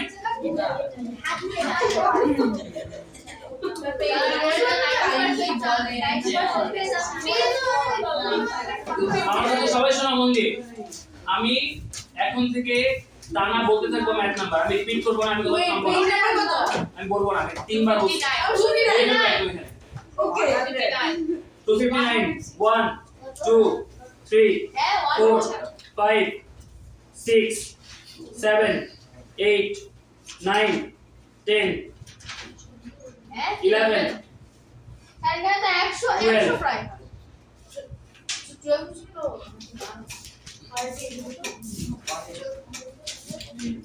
তোমার সাথে বই মিলবে না, বলছেন আপনি বাংলা ভাষা।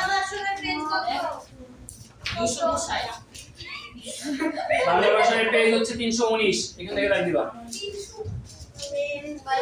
বাংলা ভাষার পেজ হচ্ছে 319, আমি আবার একবার বলতেছি আর রিপিট করব না।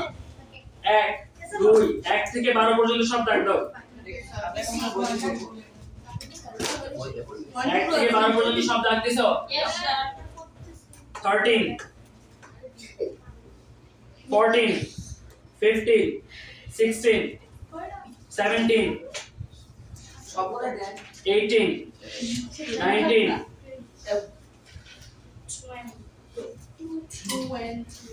22 23 24 25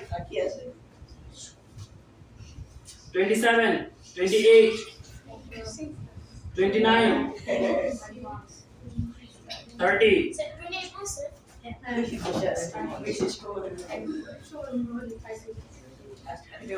31 32 33 34 35 36 37 38 39 40 এগুলো এক লাইনের আনসার স্যার বইতে তো বলে গেছে তোমার বইতে ধর খাতা করা যায় না কিছু পরীক্ষার জন্য লাগাচ্ছি পরীক্ষার বের করা ওকে শর্ট কোশ্চেনস আসো পরে দেখো শর্ট কোশ্চেন আছে দেখছো 1 2 শর্ট কোশ্চেন 4 1 2 4 6 1 2 4 নাকি 1 2 4 আমি এখানে বলতেছি না 1 2 4 আলাদা আলাদা 6 7 8 9 9টা অনেক ইম্পর্টেন্ট এরকম প্রশ্ন আসলে মোটামুটি শিওর থাকো স্যার স্টার দেন এত জিরো কেন 10 11 12 13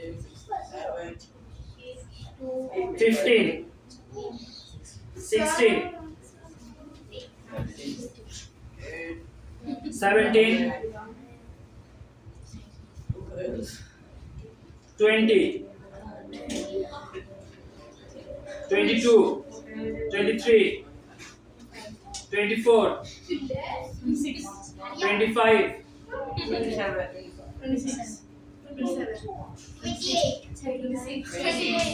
26 27 28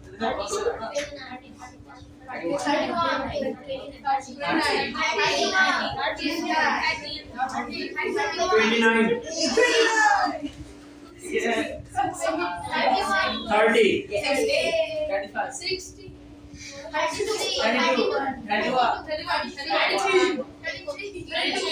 30 34 36 38 39 40 41 42 43 40 43 পর্যন্ত নেক্সট পেজে আসো 45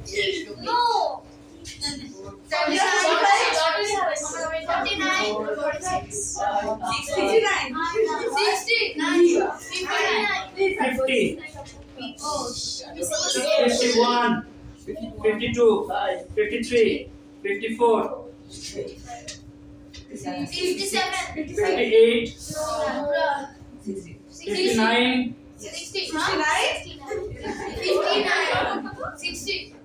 261 page 261 page fill in the blanks acha fill in the blanks like that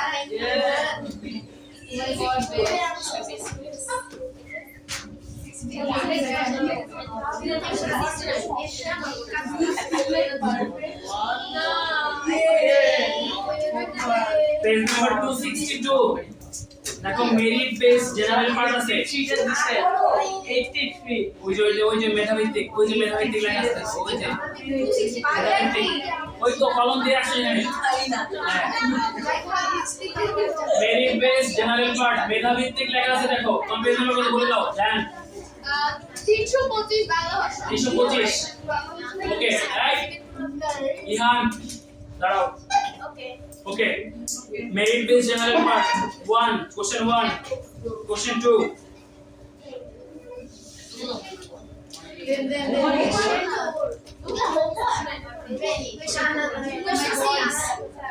question 7 এই আমি আমার কথার মাঝখানে যদি আমি আরেকটা নাম্বার শুনছি খবর আছে দাঁড়াও দাঁড়াও ক্লাস পিছনে দাঁড়াও question 8 question 9 question 12 question 13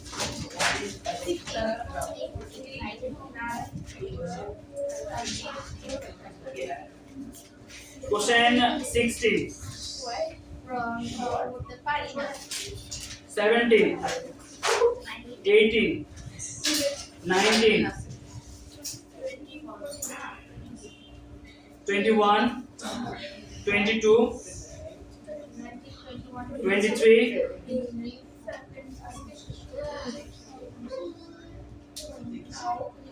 25, 26,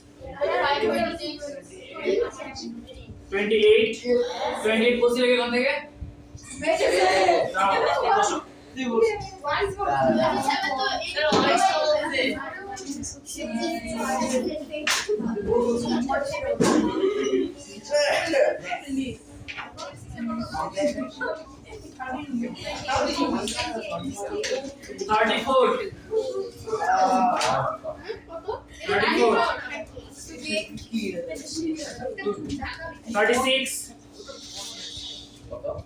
Thirty-six, 37, 39, Dipu দাও বসো ওয়ারিস দাঁড়া ছিল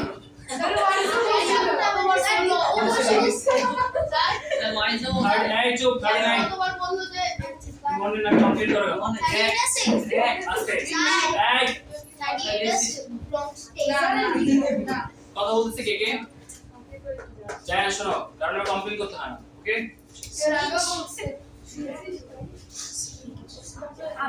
question 40 41 42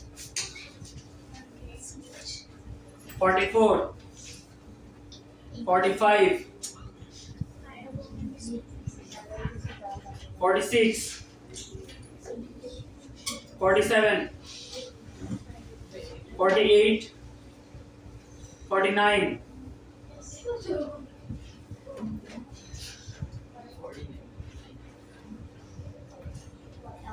51 52 53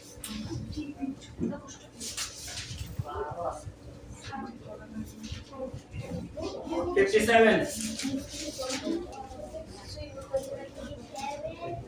61 60 61 60 61 62 63 66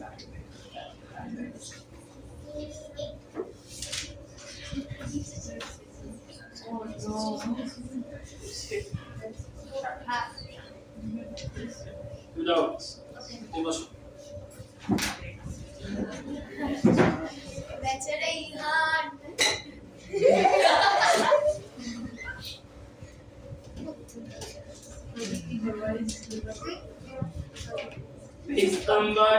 Page number 272, 88. 88, just 88 ago. So, this is same generation mode 88.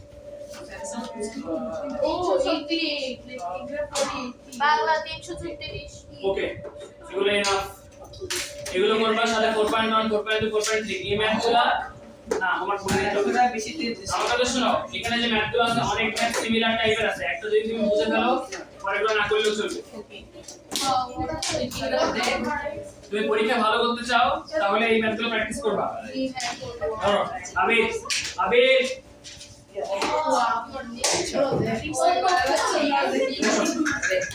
ওকে সবাই কপি বের করো বাংলা দেখো ব্যক্তিগত চিঠি লেখার নিয়ম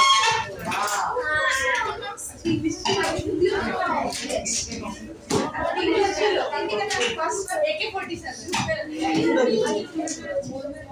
তাড়াতাড়ি কথা বেশি হচ্ছে। ব্যক্তিগত চিঠি লেখার নিয়ম কথা বলো।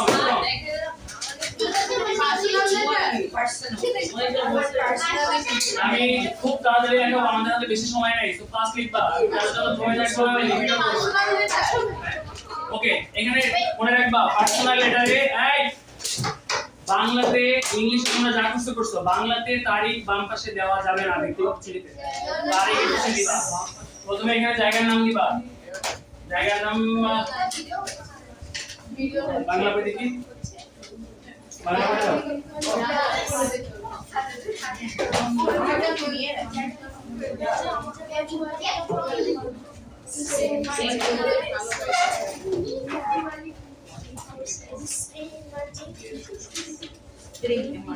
বাংলা বইয়ের পেজ নাম্বার 153 তে যাও। প্রথমে এখানে দিবা হচ্ছে আপাতত যাও, এখানে আগে লেখো। প্রথমে এখানে দিবা তারিখ। আজকে তারিখ কত? তারিখটা এভাবে লিখবা সবাই, 25 জুলাই। এভাবে লিখবা তারিখ, কমা দিয়ে 2024। নিচে এই ঠিক নিচে লিখবা তুমি যেখানে বসে চিঠিটা লিখতেছো।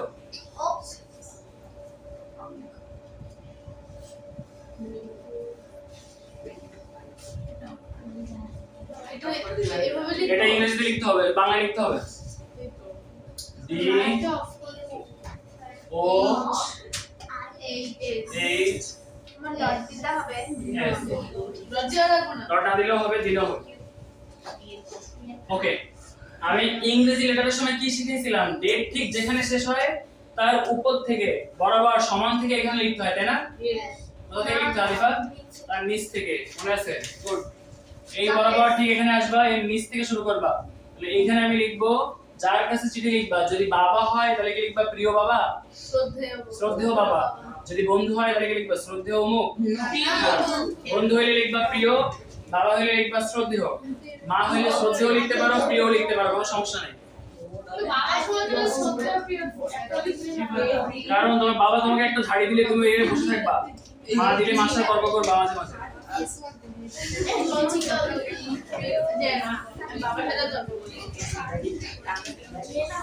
ওকে, শ্রদ্ধেয় বাবা। যদি বাবার কাছে চিঠি বলে তাহলে শ্রদ্ধেয় বাবা। ওকে, এইখানে যেই হেডিংটা আমরা এখন লিখবো এটা সব লেটারের জন্য অলমোস্ট সেম। ওকে, আচ্ছা না না লিখলেও হবে, ওটা এখন আর নাই। এখানে কয় লাইন গ্যাপ দেওয়ার কথা? 2 লাইন। এখান থেকে শুরু করবা পত্রের। আচ্ছা, পত্রের, পত্র মানে কি? চিঠি। পত্রের প্রথমে আমার না বাবাকে শুভেচ্ছা দেয় না কেউ, আমার সালাম নিবেন।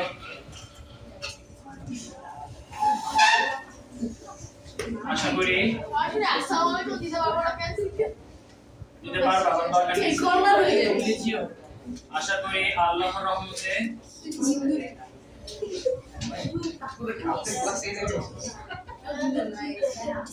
আমার লেখা শেষ হয়ে যাবে, আমি এরপর আসবো।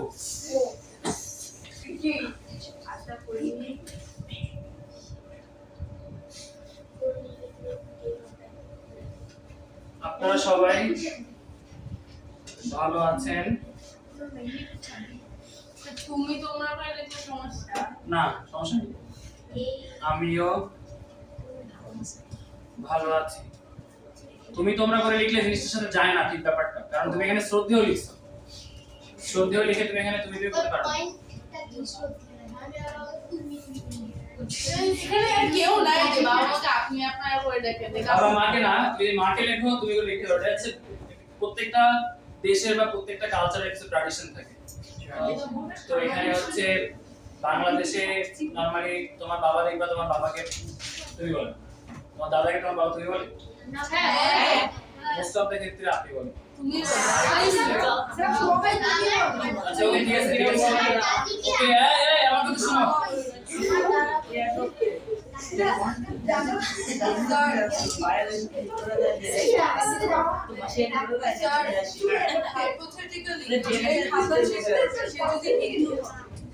সমস্যা নেই, এটা কমন প্র্যাকটিস। সালাম হিন্দুরাও দেয়, কমন প্র্যাকটিস, সমস্যা নেই। আশা করি ভালো আছেন। সৃষ্টিগত রহমতে লিখতে পারো, সমস্যা আশা করি ভালো আছেন।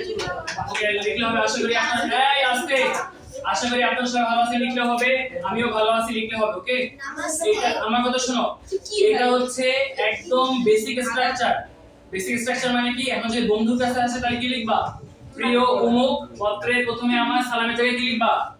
শুভেচ্ছা নিও। ওকে, এটা বন্ধু হলে কি লিখবা? শুভেচ্ছা। শুভেচ্ছা নিও। আশা করি তোমরা সবাই ভালো আছো, আমিও ভালো আছি। ওকে, বুঝা গেছে? আমার কথা বুঝা গেছে? সবাই ক্লিয়ার? এটা হচ্ছে একদম বেসিক স্ট্রাকচার। প্রত্যেকটা ব্যক্তিগত পত্র, ব্যক্তিগত মানে কি? Personal letter. প্রত্যেকটা পার্সোনাল লেটারের ফার্স্ট প্যারা এতটুকু হবে। ওকে, সেকেন্ড প্যারাতে তোমাকে যে বিষয়ে লিখতে বলা হয়েছে পুরোটা ডেসক্রাইব করবা। কেমন? তোমাকে যদি বলে বাবার কাছে টাকা চেয়ে পত্র লিখো, তাহলে কি লিখবা? কি হচ্ছে টাইপ? তুমি কি বলছি? লাস্ট লাইন কি ছিল আমার? বাবার কাছে টাকা চেয়ে পত্র লিখতে। তাহলে কি করবা? বাবার কাছে টাকা চেয়ে পত্র লিখলে বলবে, আর ফার্স্টে যদি তাহলে এটা লেখার পরে লিখবা যে আমার 10,000 টাকা লিখে পাঠিয়ে দাও। তাহলে আমি ওকে, দুই লাইন শোনো, এখানে দুই লাইন গ্যাপ দিবা, দিয়ে একটা প্যারা তৈরি করবা। এই প্যারাতে কি লিখবা? টাকাটা তোমার কেন দরকার। প্রথমেই টাকার কথা লিখবা না, ডিরেক্ট আগে লিখবা যে আমি নতুন ক্লাসে উঠছি, নতুন ক্লাসে ওঠার কারণে আমার কিছু বই কেনা লাগবে, ওই বই কেনার জন্য আমার কিছু টাকা দরকার, টোটাল কত টাকা পরিমাণ সেটা লিখবা। যে আমি দোকানে কথা বলে আসছি, টোটাল যে বই আছে সেই বই লিখতে আমি বেশি এত টাকা দরকার, টোটালটা এখানে লিখবা। কি হচ্ছে ওই বেঞ্চে? আমাদের সাথে বলো, আমরা একটু হাসি, বেশি দিন বেঁচে থাকি তোমাদের মতো। ওকে, দেখো এরপর দেখো, তাহলে এটা বুঝে গেছে ফার্স্ট প্যারা। সেকেন্ড প্যারাতে কি করবা বুঝতে পারছো? আচ্ছা, থার্ড প্যারাটাতে বেসিক স্ট্রাকচার আবার আগের মতো সব লেটারে একই রকম থাকবে, ওটা আমি লিখে দিচ্ছি। থার্ড প্যারাতে তুমি চাইলে সেকেন্ড প্যারাতে, আমার কথা শোনো, তুমি চাইলে সেকেন্ড প্যারাতেই তোমার লেটার শেষ করতে পারো। সেই ক্ষেত্রে কি করবা? আমরা এটা প্র্যাকটিস করব না, আমরা সেকেন্ড প্যারার মধ্যে রাখবো। থার্ড প্যারাতে যেই লিখবা আমি লিখে দিচ্ছি, লেখো। টু লাইন গ্যাপ হবে। হ্যাঁ, 2 লাইন গ্যাপ হবে সেকেন্ড প্যারার পর। আমি এটা এখানে আবার লিখতেছি। স্যার লেটার প্র্যাকটিস করার জন্য কত পেজ নাম্বার দেন তো? শোনো, পার্সোনাল লেটার খুবই ইনফর্মাল হয়, হ্যাঁ, সো এটা নিয়ে কোনো টেনশন নাই, তুমি যা খুশি লিখতে পারবা, এত বেশি টেনশন করার দরকার নেই। এখানে কি লিখবা? দুইজনই দাও, দুইজন তাড়াতাড়ি। তোমার হাসতে আমার মতো হ্যাঁ, আমি তো বুঝতেছি এখানে।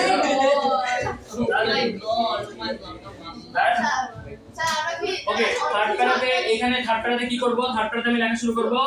দেখো, আজ আর নয়, আজ আর নয়। এবার ধরো বাবার কাছে তুমি চিঠি লিখতেছো, তাই না? তাহলে ফ্যামিলিতে বাবা ছাড়া আর কে কে আছে? মা। এবং তাহলে তুমি এখানে লিখবা আজ আর নয়, মাকে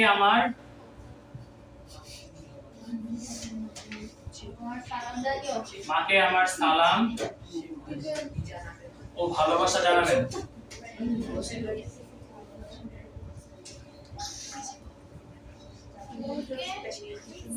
পরিবারের, তোমার যদি পরিবারের বড় থাকে তাহলে লিখবা পরিবারের বড়দের, আর তোমার যদি পরিবারের ছোট থাকে তাহলে লিখবা পরিবারের ছোটদেরকে। যেমন একটা লিখলেই হবে, না লিখতে হবে একটা, যেমন একটা লিখবা পরিবারের ছোটদেরকে আমার স্নেহ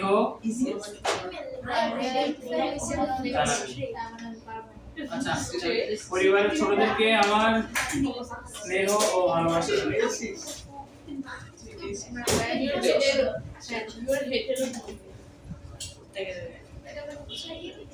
আচ্ছা, এই দুটো লাইনের যখন একটা লাইন লিখলে হবে, হ্যাঁ, এই মাকে আমার ভালোবাসা, সালাম ও ভালোবাসা জানাবেন, অথবা পরিবারের ছোটদেরকে আমার স্নেহ ভালোবাসা জানাবেন, যখন একটা লাইন লিখলেই হবে। এইটাতে এইখানে ঠিক আরেকটা কাজ করতে তুমি পারো, হ্যাঁ, যেটা লিখলাম ওটাই বলতেছি। এই দুটার মধ্যে যখন একটা লিখবা, লিখে আরেকটাকে কি করবা? ধরো তুমি মাকে লিখলা, তাই না? আরেকটাকে, এটা তোমার লেটার সুন্দর করার জন্য আমরা এরকম করি, আরেকটাকে দিবা যে ওকে আমি অসুস্থ দেখে আসছিলাম, ঠিক আছে? আমি এটাই লিখে দিচ্ছি। ধরো তুমি লিখছো মাকে আমার সালাম ও ভালোবাসা জানাবেন, এরপর তুমি লিখবা, এই লাইন থাক, তোমরা মুছবা না, তোমাদের এখানে থাক। এরপরে লিখবা, ধরো আমি যখন একটা নাম নিলাম, ধরো নিলাম রাতুল, রাতুলকে তো বাবার ক্ষেত্রে লিখতে পারে না যে সুস্থ থাকতে হ্যাঁ রাতুলকে আমি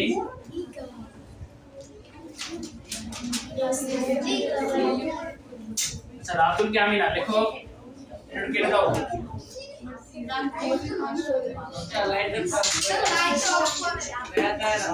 That is no. রাতুলে How I gave birth. শরীর এখন কেমন আছে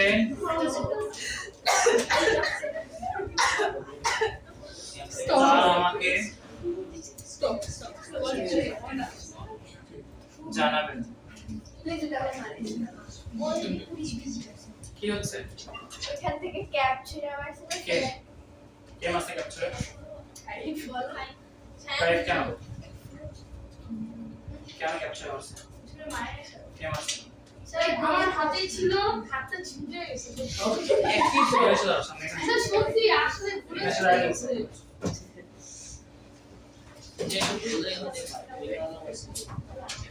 এই মাসা দিয়ে চলে যাও তো বিশাল দিয়ে যাবো আমি দুইবার বলে স্পিড আপ এখানে সব তো সামনে বসি এখানে বসো ওকে এই পর্যন্ত সবার লেখা শেষ হোয়াট ইজ রাইট তোমাদের জন্য লাস্ট ওয়ার্নিং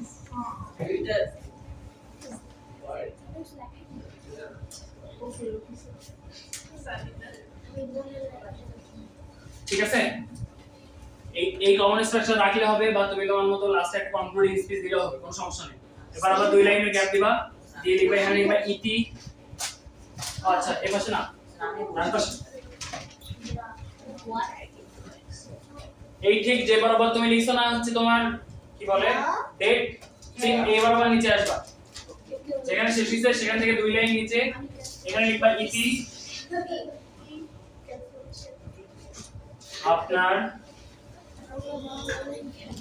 স্পেহের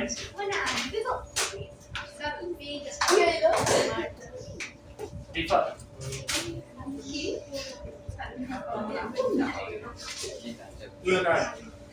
বেরো দাদা বেরো নিজ না মুভ না নিজ দেশ তো ফ্রেন্ড হলে এন্ডিংটা কি করবে আচ্ছা ফ্রেন্ড হলে হচ্ছে লিখবা না ইতি তোমার প্রিয় লিখতে পারো অথবা শুধু তোমার লিখতে পারো তোমার বন্ধু লিখতে পারো হবে কোনো সমস্যা নেই দাঁড়াও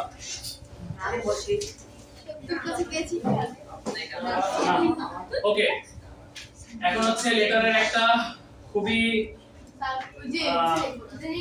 এসেনশিয়াল পার্ট বাদ দিচ্ছে সেটা হচ্ছে যে লেটারে অবশ্যই স্ট্যাম্প থাকতে হবে আচ্ছা মনে রাখবা ঠিক যেখানে শেষ হইছে না এটা এর নিচে থাকতে হবে কিন্তু স্ট্যাম্প এর উপরে না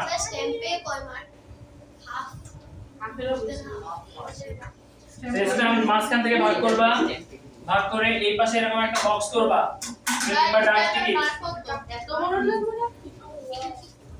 ছোট রাখলে হবে সমস্যা নেই যেখান থেকে চিঠি পাঠানো হয় সেটাকে বলা হয় প্রেরক এই প্রেরক লিখবা এই যে ডাক টিকিটটা আছে না এই ডাক টিকিটটার নিচে এখানে লিখবা প্রেরক এই where is eraser এখানে লিখবা প্রাপক প্রাপক মানে যিনি চিঠি পাবেন ওকে বুঝে গেছে বুঝতে পারছো আমার কথা কিন্তু অ্যাড্রেস এর জায়গায় কি লিখবো প্রেরক প্রাপক স্যার হোগা আমি যখন একজন এই জিনিসটা আঁকতে হবে হ্যাঁ হ্যাঁ কারণ তুমি তো তোমার পরীক্ষার খাতায় স্ট্যাম্প অ্যাড করতে পারবা তোমাকে এইটা দেখাইতে হবে তোমার স্ট্যাম্পে আমি যখন একজনকে না তখন তো তুমি স্ট্যাম্পের মধ্যে তুমি তো ডাক টিকিটের মধ্যে চিঠিটা দিবা তখন তো ডাক টিকিট কিনতে পাওয়া যায় এই যে তোমার খামটা কিনতে পাওয়া যায় উপরে ডাক টিকিটের স্ট্যাম্প এটাকে স্ট্যাম্প বলে এই যে এতটুকু না এই জায়গাটাকে স্ট্যাম্প বলে চিঠি পাঠাতে গেলে ছোট ছোট স্ট্যাম্প পাওয়া যায় খামের উপর মারতে হয় মানে চিঠিটা যায় এটাকে রেভিনিউ টিকিট বলে স্ট্যাম্পের কি কোনো এক্সাক্ট মেজারমেন্ট আছে না র্যান্ডম দিলেই হবে খুব বেশি বড় না মিডিয়াম ওকে এই আস্তে কি হচ্ছে স্যার প্রেরক আর ছোট করো দেখো যতটুকু জায়গা তোমার জায়গা থাকবে তুমি যতটুকু জায়গা লিখে শেষ করতে পারবা ততটুকু জায়গা রাখবা ওয়ারিস রাইট দুইজনে যাবা তাড়াতাড়ি বসি এটা এক না পেজে দাঁড়াও লিখতে হবে সায়ন বসো সাইডে এক পেজে লিখতে হবে হ্যাঁ? না না না এক পেজে লিখতে হবে না লেটার কখনো এক পেজে লিখতে হবে না লেটার তুমি চাইলে রুসাইবা দাঁড়াও লেটার তুমি চাইলে দুই পেজে লিখতে পারো সেই ক্ষেত্রে কি করতে হবে লেফট সাইড থেকে শুরু করতে হবে রাইট সাইডে শেষ করতে হবে 3 পেজ 3 পেজে লিখতে পারবা কোনো সমস্যা হবে 3 পেজ কেন যাবে এত টাইম তো তুমি পাবা না ওকে প্রেরকের ক্ষেত্রে মনে রাখবা যে চিঠিটা লিখছে তার নাম তার ঠিকানা তাহলে এখানে রিফাত আর ঠিকানা কি হবে এরপর দিয়েছে আর প্রাপক হচ্ছে তুমি যার কাছে চিঠি লিখছো তোমার বাবার নাম লিখবা তারপর তোমার বাবার অ্যাড্রেস লিখবা এবার মনে করো পরীক্ষার হলে একটা লেটার লিখতে বলা হয়েছে যেখানে বলে দিয়েছে মনে করো তুমি সিয়াম তুমি বাস করো চট্টগ্রামে তুমি তোমার বন্ধু রিফাতকে দেশের বাইরে একটা চিঠি লিখতেছো সেক্ষেত্রে এই প্রেরক কি হবে সিয়াম আর প্রাপক কি হবে রিফাত দেখো রিফাত কি বাংলাদেশি নাম না বিদেশি নাম বাংলাদেশি নাম তার মানে তোমার ফ্রেন্ড বাংলা পড়তে পারে তাই তো তার মানে তুমি পুরো চিঠি বাংলাতে লিখবা তাই তো ওকে বাট এই পুরো এই যে খামটা তখন কিছু লিখতে হবে কেন ইংলিশ কারণ বিদেশে তোমার বাংলা চিঠি পৌঁছাবে না মনে থাকবে আমি কি বলতে বোঝা গেছে সবাই শুধু এইটা ইংলিশে লিখবা আর সবকিছু বাংলায় মনে থাকবে তো যদি বিদেশি বন্ধুর কাছে বলে দেন এই পুরো জিনিসটা ইংলিশে আর সবকিছু করে বাংলায় হ্যাঁ প্রেরক প্রাপক ইংলিশে কি প্রেরক প্রাপক হচ্ছে from to ভেরি গুড আবে আচ্ছা এবার আমার কথা শোনো যারা দাঁড়া আছে সবাই বসো সেম জিনিস যদি ইংলিশে পার্সোনাল লেটার আসে হুবাহু সেম জিনিস লিখবা ডেট যেখানে দিছো সেখানে এইটা যেখানে দিছো সেখানে হুবাহু স্ট্যাম্প সেম জিনিস তাহলে এই লেখাগুলো তখন ইংরেজিতে লিখবা আমার কথা বুঝে আমাকে দেখানো লাগবে আবার নো মোর টুডে এখানে লিখবা no more today convey my regards to mother and এই তো হইলো এটা আর উপরে কি লিখবা I hope this letter finds you well অথবা at the very beginning of the letter please take my সালাম এভাবে শুরু করবা ওকে এটা কি আবার দেখানো লাগবে পার্সোনাল লেটার ডেট এগুলো কি রাইট সাইড হ্যাঁ সব রাইট সাইড এখানে যেভাবে দেখানো আছে হুবাহু সেম রাশি তো পড়াইছিলেন ইংলিশটা ইংলিশ লেটার দেখিছিলাম নাকি দেখাইছিলেন আচ্ছা ওখানে লিখলে হবে ওখানে যাবে তো লিখলে হবে সমস্যা নেই ওকে এখন শোনো এখন আমরা না এখনই ব্রেক একটু পরে ব্রেক দেব ক্লাস তো শেষ হয়ে গেছে স্যার আমরা তো 15 মিনিটই বাকি হ্যাঁ চলতে দাও স্যার ক্লাস অনেক ডিস্টার্ব করতেছে কিন্তু আচ্ছা পিছনে গেলে আমার ক্লাস 5:30 পর্যন্ত যাবা ওকে এখন আমরা জাস্ট ব্যক্তিগত চিঠির জায়গায় আবেদনপত্র শিখবো ওকে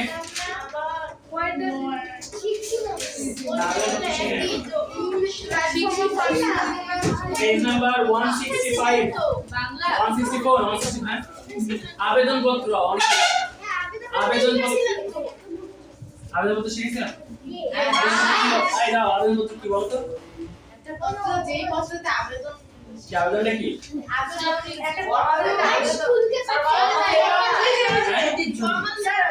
নরমাল লেটার ইংলিশে শিখেছিলাম মনে হয় বাংলা কেমন শিখেলাম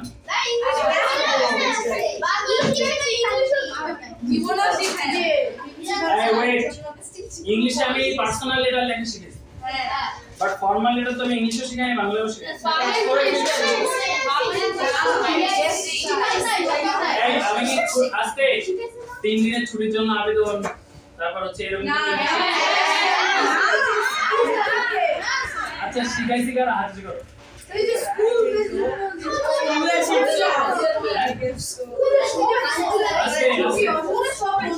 এই দাঁড়াও আস্তে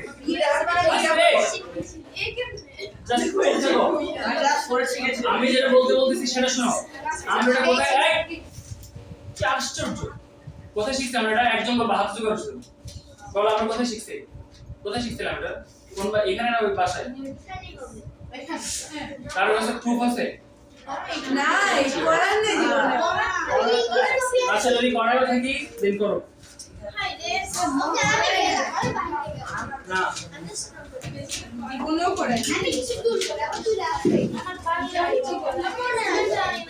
live chicken what is that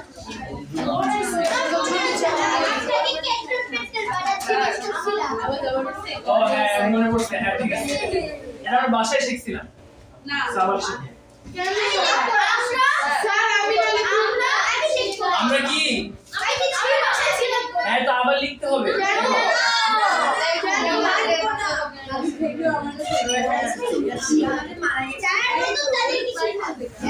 আগে বলতে লেখা নিও তাহলে আচ্ছা ঠিক আছে তুমি যদি এখন বোর্ডে এসে দেখাতে পারো এটা কেমন লিখতে তাহলে এই, আমি কিন্তু এখন স্কেল ধরবো সো বেটার লেখো ওকে আবেদনপত্র মানে কি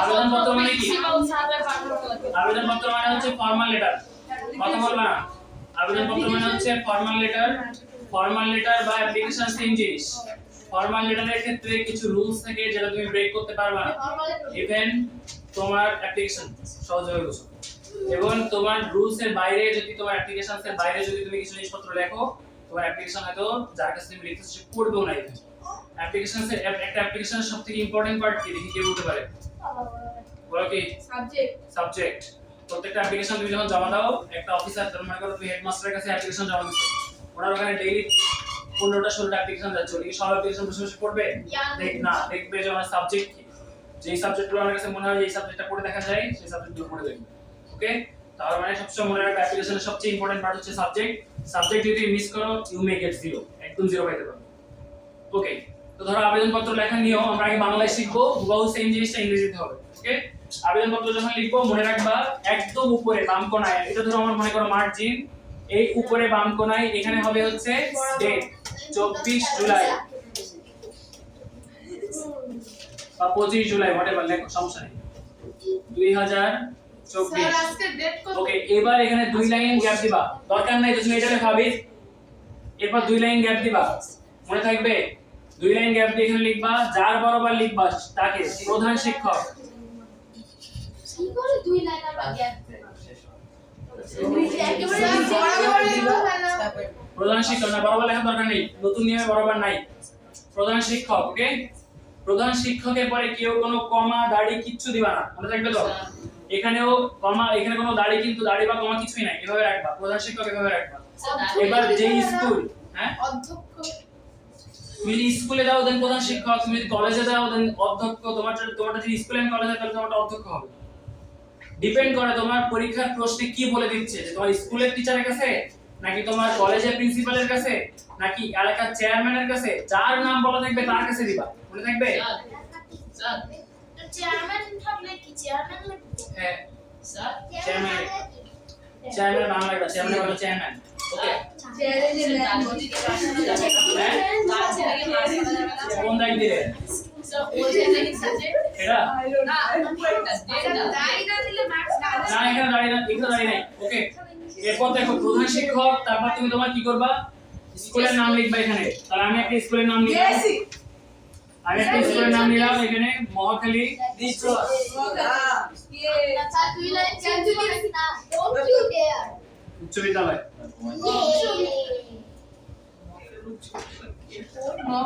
স্যার দুই লাইন গ্যাপ দিব নাকি না না তুমি বসে দিলে আপনি এখানে যেটাতে বলে দিব সেটা শুরু মহাখালী উচ্চ বিদ্যালয় ওকে মনে থাকবে এখানেও কোনো ধরনের দাড়ি কমা কিছু না ওকে এরপর যেখানে এটা অবস্থিত সেখানে জায়গার নাম লিখবা যেরকম হচ্ছে মহাখালী ঢাকা এরপর দিবা কমা তারপর লিখবা ঢাকা এইবার এই পুরো জিনিসের দাড়ি দিবা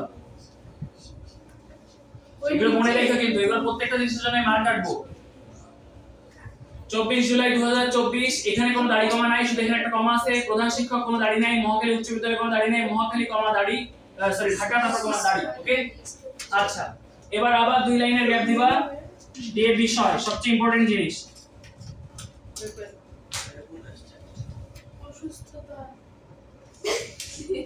বিষয় তোমাকে যদি বলে 3 দিনের বোর্ডের বিবাহ উপলক্ষে 3 দিনের ছুটি অথবা অসুস্থতার কারণে টিফিনের পর ছুটি এই ধরনের যেটাই থাকবে ওইটা খুব সুন্দরভাবে মনে রাখবা তোমার বিষয় যদি সুন্দর না হয় পুরো অ্যাপ্লিকেশন অসুন্দর হয়ে যাবে বিষয় সুন্দর করার নিয়ম হচ্ছে বিষয়টাকে এলাবোরেট করা যাবে না কি বুঝেন ওয়েট করো তুমি যে এলাবোরেট বলার আগে তুমি বুঝতে কিছু লিখে তখন কি ইয়েস তখন আবার কি করে সুন্দর হবে সেটাই তো বলতেছে আমাকে বলতে দাও ওকে বিষয়টাকে তোমাকে সংক্ষিপ্ত রাখতে হবে, বিষয়টাকে তুমি বড় করতে পারবে না যে আমি এটা চাই ওটা চাই এভাবে লিখতে পারবে না। তাহলে কি, তো যদি তোমাকে বলা হয় যে তুমি 3 দিনের ছুটি চেয়ে একটা আবেদনপত্র লেখো, তাহলে তুমি জাস্ট কি কারণে 3 দিনের ছুটি চাও সেটা লিখবা। যেরকম আমি লিখবো বোনের বিয়ে বা বিবাহ, যেটা লিখবা লেখো বিবাহ উপলক্ষে 3 দিনের 3 দিন আগে ছুটির আবেদন দিতে হবে। ছুটির আবেদন না, কয়দিন স্পেসিফিক করে দিবা, নাহলে তো তুমি কয়দিনের ছুটি চাচ্ছ সেটা জানতে গেলে আবার তার পুরোটা পড়া হয়। স্যার উপলক্ষে উপলক্ষে আর এক লাইনে আসতে হবে সব। না, এরকম কিছু বলা নেই, বাট সুন্দর করে লিখলে এক লাইনের মধ্যে চলে আসার কথা। বোনের বিবাহ উপলক্ষে 3 দিনের আবেদন, 3 দিনের ছুটির আবেদন। ওকে, খেয়াল করো, যদি কারোরটা এক লাইনে না আটে, মনে করো যে আমার এক লাইনে ধরে নাই, তুমি এই পরের লাইন এখান থেকে শুরু করবা না, পরের লাইন এই বরাবর থেকে শুরু করবা, এখান থেকে শুরু করবা, মনে থাকবে?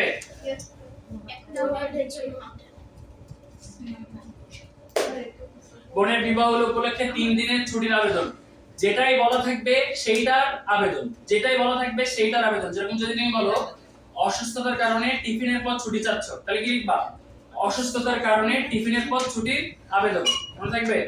ধরো তুমি লিখছো যে ক্লাস 6 থেকে 7 এ ধরো তুমি পাস করতে পারো না, ফেল করছো কোনো একটা কারণে, অসুস্থতার কারণে বা সামহাও, তাহলে তুমি এখানে কি লিখবা? তুমি এখানে লিখবা পরবর্তী ক্লাসে কি লিখবা বলো?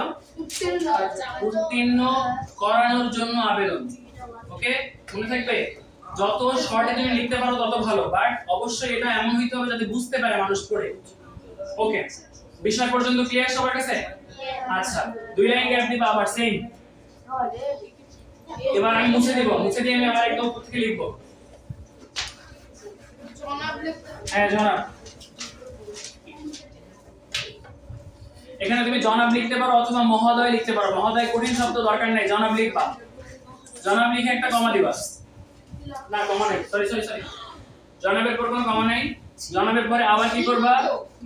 না না, নতুন নিয়মে নাই, নতুন আবার কবে জনাবের পরে কি করবা? 2 লাইনের একটা গ্যাপ দিবা। ওকে, হ্যাঁ বিষয়ের পর 2 লাইন গ্যাপ, তারপর আবার জনাব, জনাবের পর 2 লাইন গ্যাপ। এইখান থেকে এবার তোমার মেইন অ্যাপ্লিকেশন শুরু হবে। সেম অ্যাপ্লিকেশনের ক্ষেত্রে মনে রাখবা, অ্যাপ্লিকেশনের ক্ষেত্রে মাত্র 2টা প্যারা হয়, অ্যাপ্লিকেশনের ক্ষেত্রে 3টা প্যারা থাকে না। অ্যাপ্লিকেশনের ক্ষেত্রে মনে রাখবা লেটারে যেরকম একটা ইন্ট্রোডাক্টরি স্পিচ ছিল না, আমার সালাম নিও, এই নিও, সেই নিও, অ্যাপ্লিকেশনের কোনো ধরনের এরকম কোনো ইন্ট্রোডাক্টরি স্পিচ থাকে না। কি থাকে?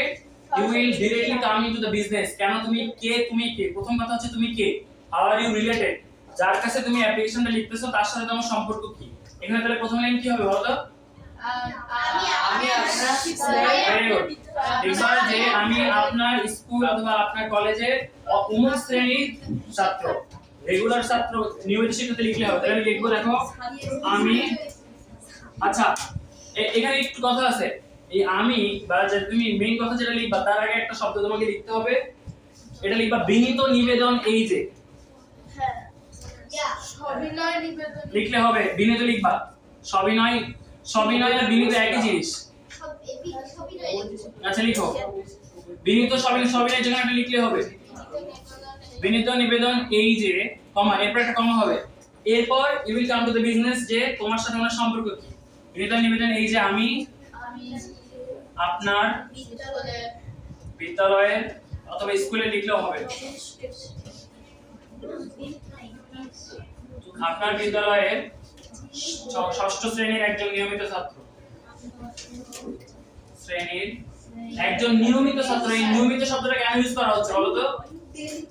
কারণ কেন সেই একটা ভাবাকার ছেলে আমরা ইউজ করছি। হ্যাঁ, তুমি হচ্ছে রেগুলার, তোমার ইমপ্রেশন ভালো রাখতেছো যে তুমি ইউজুয়ালি এরকম ছুটি নাও না, তুমি নিয়মিত ছাত্র। নিয়মিত ছাত্র মানে তোমার রেগুলার ক্লাস করো। আচ্ছা মনে রাখবা যে একটু জিনিসটাকে এক্সটেন্ড করার দরকার নেই, নিয়মিত ছাত্র, এরপর তুমি ডিরেক্ট তোমার হচ্ছে বিজনেসে আসবে। তোমার কারণ কি, কি জন্য ছুটি নিচ্ছ?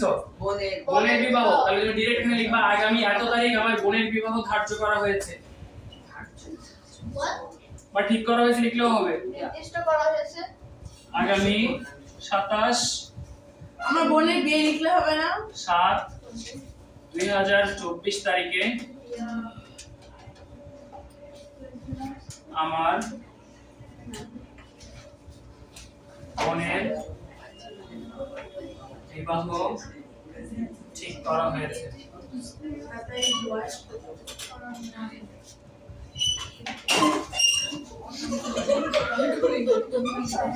তাড়াতাড়ি তাড়াতাড়ি। তারপরে এবার তুমি কি লিখবা? থেকে ডেটটা থেকে আরেকটা ডেট থেকে না 3 দিনের জন্য না না, শোনো আগে। এত তারিখে তোমার বোনের বিয়ে ঠিক করা হয়েছে, তাহলে তুমি ছুটি নেবে কিভাবে? বিয়ের আগে একদিন, বিয়ের দিন, বিয়ের পরের দিন। আমার কথা বুঝছো সবাই? তোমার বোনের বিয়ে ঠিক করা হয়েছে 27 তারিখ, তাহলে তুমি ছুটি নেবে কোন কোন তারিখ? 26 থেকে 28। ক্লিয়ার সবার কাছে? হ্যাঁ উক্ত বিয়েতে স্যার ডাইরেক্ট কি এরকম আমার থেকে নাকি যে পরিবারকে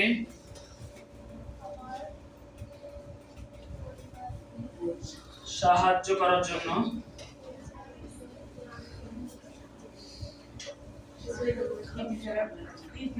আগামী 26/7/2024 থেকে 28/7/2024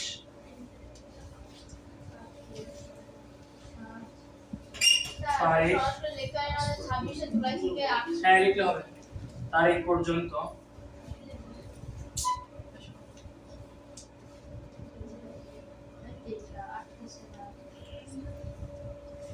আর 31 তারিখে আটকা হবে আমি না বাম থেকে শুরু করব বাম থেকে শুরু করব। আমি বিদ্যালয়ে উপস্থিত থাকতে পারবো না।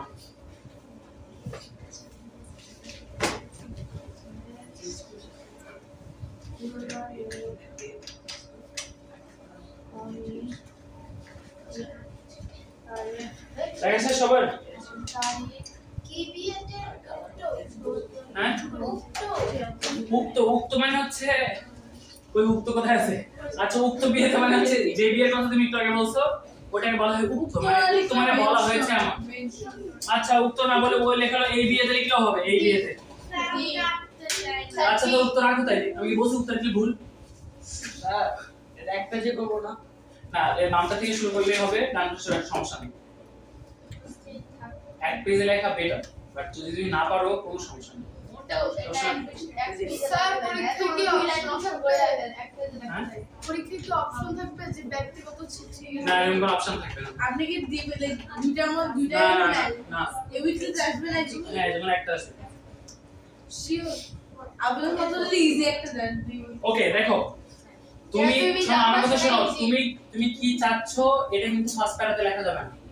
ফার্স্ট প্যারাতে জাস্ট তোমার প্লটটা ক্রিয়েট করবা। দাঁড়াও, দুজনেই দাঁড়াও।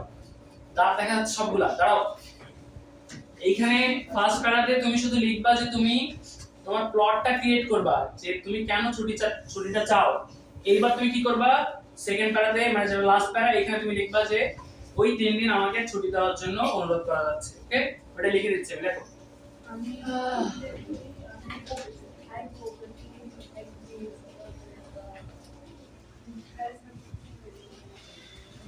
লেখো আমার, এটা কিন্তু 2 লাইন গ্যাপ হবে।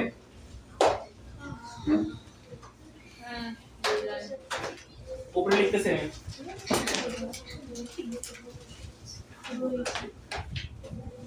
আমার অনিচ্ছাকৃত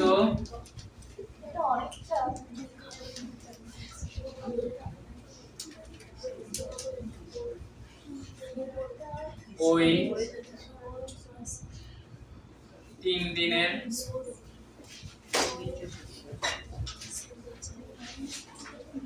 ছুটি মঞ্জুর করতে, মঞ্জুর মানে হচ্ছে বেসিক্যালি গ্র্যান্ট করা, মঞ্জুর করতে আপনার সদয়, সদয় মানে হচ্ছে কাইন্ড, স্যার ওখানে মঞ্জুর করতে মঞ্জুর মানে গ্র্যান্ট করা। স্যার এটা লেখা যাবে না অতএব না, এটা দয়া করবে করে না, আমাকে এটা 3 দিনের ছুটি মঞ্জুর করবেন। হ্যাঁ যদি তুমি সহজ বাংলা লিখতে পারো এবার লিখতে পারো। অতএব সব মঞ্জুর করবেন বলা যাবে না, কারণ হচ্ছে করবেন মানে হচ্ছে দ্যাটস আ ওয়ার্ড, এটা করতে পারবে না। সো এটা তোমার লিখতে হবে যে আমার অনেক ছেলেদের এই 3 দিনের ছুটি মঞ্জুর করতে আপনার সদয় মর্জি, মর্জি মানে ইচ্ছা। এই একটা লাইন একটু কষ্ট করে শিখো, সদয় মর্জি কামনা করছি, কামনা করছি মানে এক্সপেক্ট করতেছি। স্যার এগুলো তো 5 রিকোয়েস্ট বাংলায় কি জানি? অনুরোধ, আপনার অনুরোধ লিখলে হবে? আপনার অনুরোধ না, তুমি তো অনুরোধ করছো, তুমি আপনাকে অনুরোধ করছি। দরকার নেই, বাজে শোনায়। আপনার সদয় মর্জি কামনা করছি, অনুরোধ করছি, এবার ডাইরেক্ট বলা যায় না। মঞ্জুরের ইজি ওয়ার্ড, 3 দিনের ছুটি কবুল আছে, মঞ্জুর ইজি ওয়ার্ড। স্যার এন্ড কবুল তো খালি বিয়ে ছাড়া অন্য কিছু বলা যায় না। এই 3 দিনের ছুটি মঞ্জুর করতে, মঞ্জুর গ্র্যান্ট মঞ্জুর কি হতে পারে? আর স্যার কি স্যার বাধিত করবেন, হ্যাঁ এটাও লাইন দেবে, কিন্তু ছুটি বাধিত করবেন না, অন্য জায়গায় বাধিত করবেন। বাধিত কি হচ্ছে? হ্যাঁ অতএব না লিখলেও হবে, অতএব লিখলেও হবে, অতএব না লিখলেও হবে। এখানে তুমি চাইলে, আচ্ছা শোনো, অতএব এখানে তুমি চাইলে লিখতেও পারো, না লিখলেও চলবে। 9 10 এর নতুন বই দেখে অতএব লেখা নাই, তো না লিখলেও চলবে। স্থায়ী লিখতে পারি না, স্থায়ী করতে। স্থায়ী করতে, স্থায়ী মানে তো পার্মানেন্ট। স্যার সামনে শুনতে ভালো লাগে কারণ এটার অর্থ কেউ জানবে না। ওকে, যারা খাতা দেখবে তারা জানবে কি। স্যার ধরেন হচ্ছে আপনার বিয়ে হচ্ছে, যদি আমরা লিখি যেরকম স্যারের বিয়ে, তাহলে কি ছুটি দিবে না? কোন স্যারের কাছে যাচ্ছে সেটা ডিপেন্ড করে। ওকে ডেফিনেটলি আপনার হ্যাঁ কি? আচ্ছা এদিকে খেয়াল করো, দেখো এই সেম এই ছুটিটা যদি বিয়ে না হয়ে তোমার অসুস্থতার জন্য হয়, শুধু অ্যাপ্লিকেশন লিখলে কি হবে? তারপরে একটা মেডিকেলের report very good, very good ইহান। দেখো খেয়াল করো, এই আস্তে, এখানে ধরো শেষ করছো তাই না? একটা শেষ করার পরে এদিকে খেয়াল করো, আবার 2 লাইনের গ্যাপ, এখানে লিখবা বিনীত নিবেদক। হ্যাঁ সেটা আগে লেখো, বিনীত নিবেদক, এরপর লিখবা আপনার একান্ত অনুগত ছাত্র। আপনার একান্ত অনুগত মানে হচ্ছে ভেরি লয়াল বা ভেরি অবিডিয়েন্ট। অনুগত ছাত্র, অনুগত ছাত্র কে? তোমার নাম লিখবা। Sir That's why I like it. Signature. What is wrong with this dude? এই ও যতটুকু উইয়ার্ড ভাবে তোমার নাম বলছে তার থেকে উইয়ার্ড ভাবে তুমি মাত্র কথা বলছো।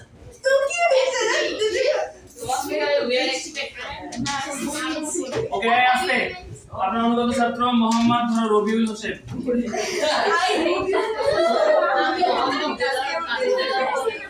ওকে এই আস্তে, এই রবিউল হোসেন বলে এখানে থামলে হবে না, তুমি কোন ক্লাসে তোমার রোল কত সেটা লিখতে হবে।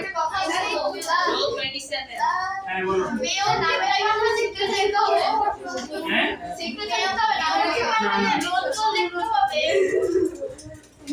শোনো, একটা জিনিস মনে করে এটাই আস্তে, তারা যারা কথা বলছে মনে রাখবা যে তোমার রোল কোনে এক থাকুক বা না থাকুক, application is the only place যেখানে তুমি তোমার রোল এক রাখতে পারবে।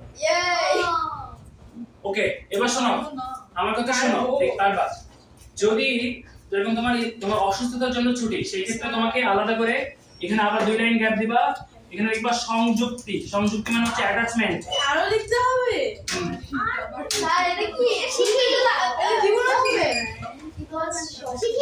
জীবনেও লেখায়, জীবনেও শেখো নাই দেখে তুমি ইগনোর এখানে আসছো শেখার জন্য।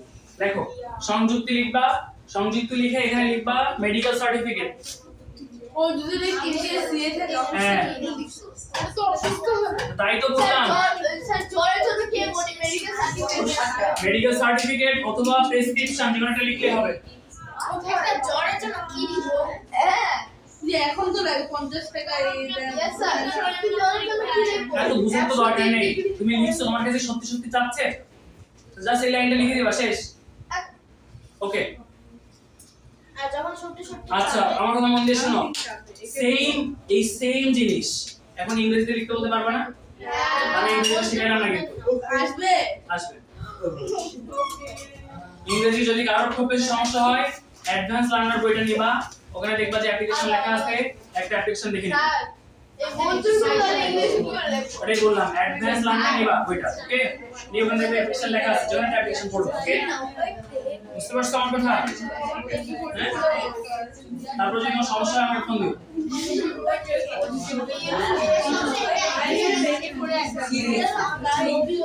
ওকে, আমার কথা মন দিয়ে শোনো। জিকে যে শীটটা আছে না, জিকে 3টা শীট দেওয়া হয়েছে। এই পরীক্ষায় কয়টা দিলে তোমরা পারবা? একটা হবে না, যেটা শিওর দিবে। 2টা আমি দিব, কোন দিকে দিলে ভালো হবে? আমি 2টা শীট দিব, কোন 2টা দিলে তোমার জন্য সুবিধা হয় বলো? কোনটা পড়ে ফেলছো? এই যে IA2 ইন্টারন্যাশনাল অ্যাফেয়ার্স 2, আচ্ছা ওইটা থাকো। আরেকটা আচ্ছা আমার কথা শোনো, আমার কথা শোনো। সবচেয়ে 3টা শীটের মধ্যে সবচেয়ে কঠিন শীট হচ্ছে ওই যে বাংলাদেশের লার্জেস্ট, স্মলেস্ট, ফার্স্ট, এটা সবচেয়ে কঠিন শীট। প্রথম প্রধানমন্ত্রীকে, প্রথম বিচারপতিকে, এটা কঠিন শীট। তো এটা আমি বাদ দিচ্ছি এই পরীক্ষার জন্য। বাকি যে 2টা আছে, একটা হচ্ছে ইন্টারন্যাশনাল জিকে শীট যেটা ওইটা, আর একটা হচ্ছে ফেমাস প্লেস এন্ড সিটিজ আছে না, এইটা। এই 2টা শীট পড়ে ফেলবা। এটা তো এমনি সিলেবাসে থাকবে, পড়ে ফেলবে এটা। ওকে, এই সিলেবাস থেকে শুধুমাত্র আমার কথা মন দিয়ে শোনো, আমি সিলেবাসের পুরো ছবিটাই দিব, বাট সিলেবাস থেকে রাইট ফ্রম ফার্স্টটা পড়া লাগবে না, আমি পড়াতে পারি না, সময় পাই না। বাদ বাকি সবকিছু থাকবে সিলেবাসে।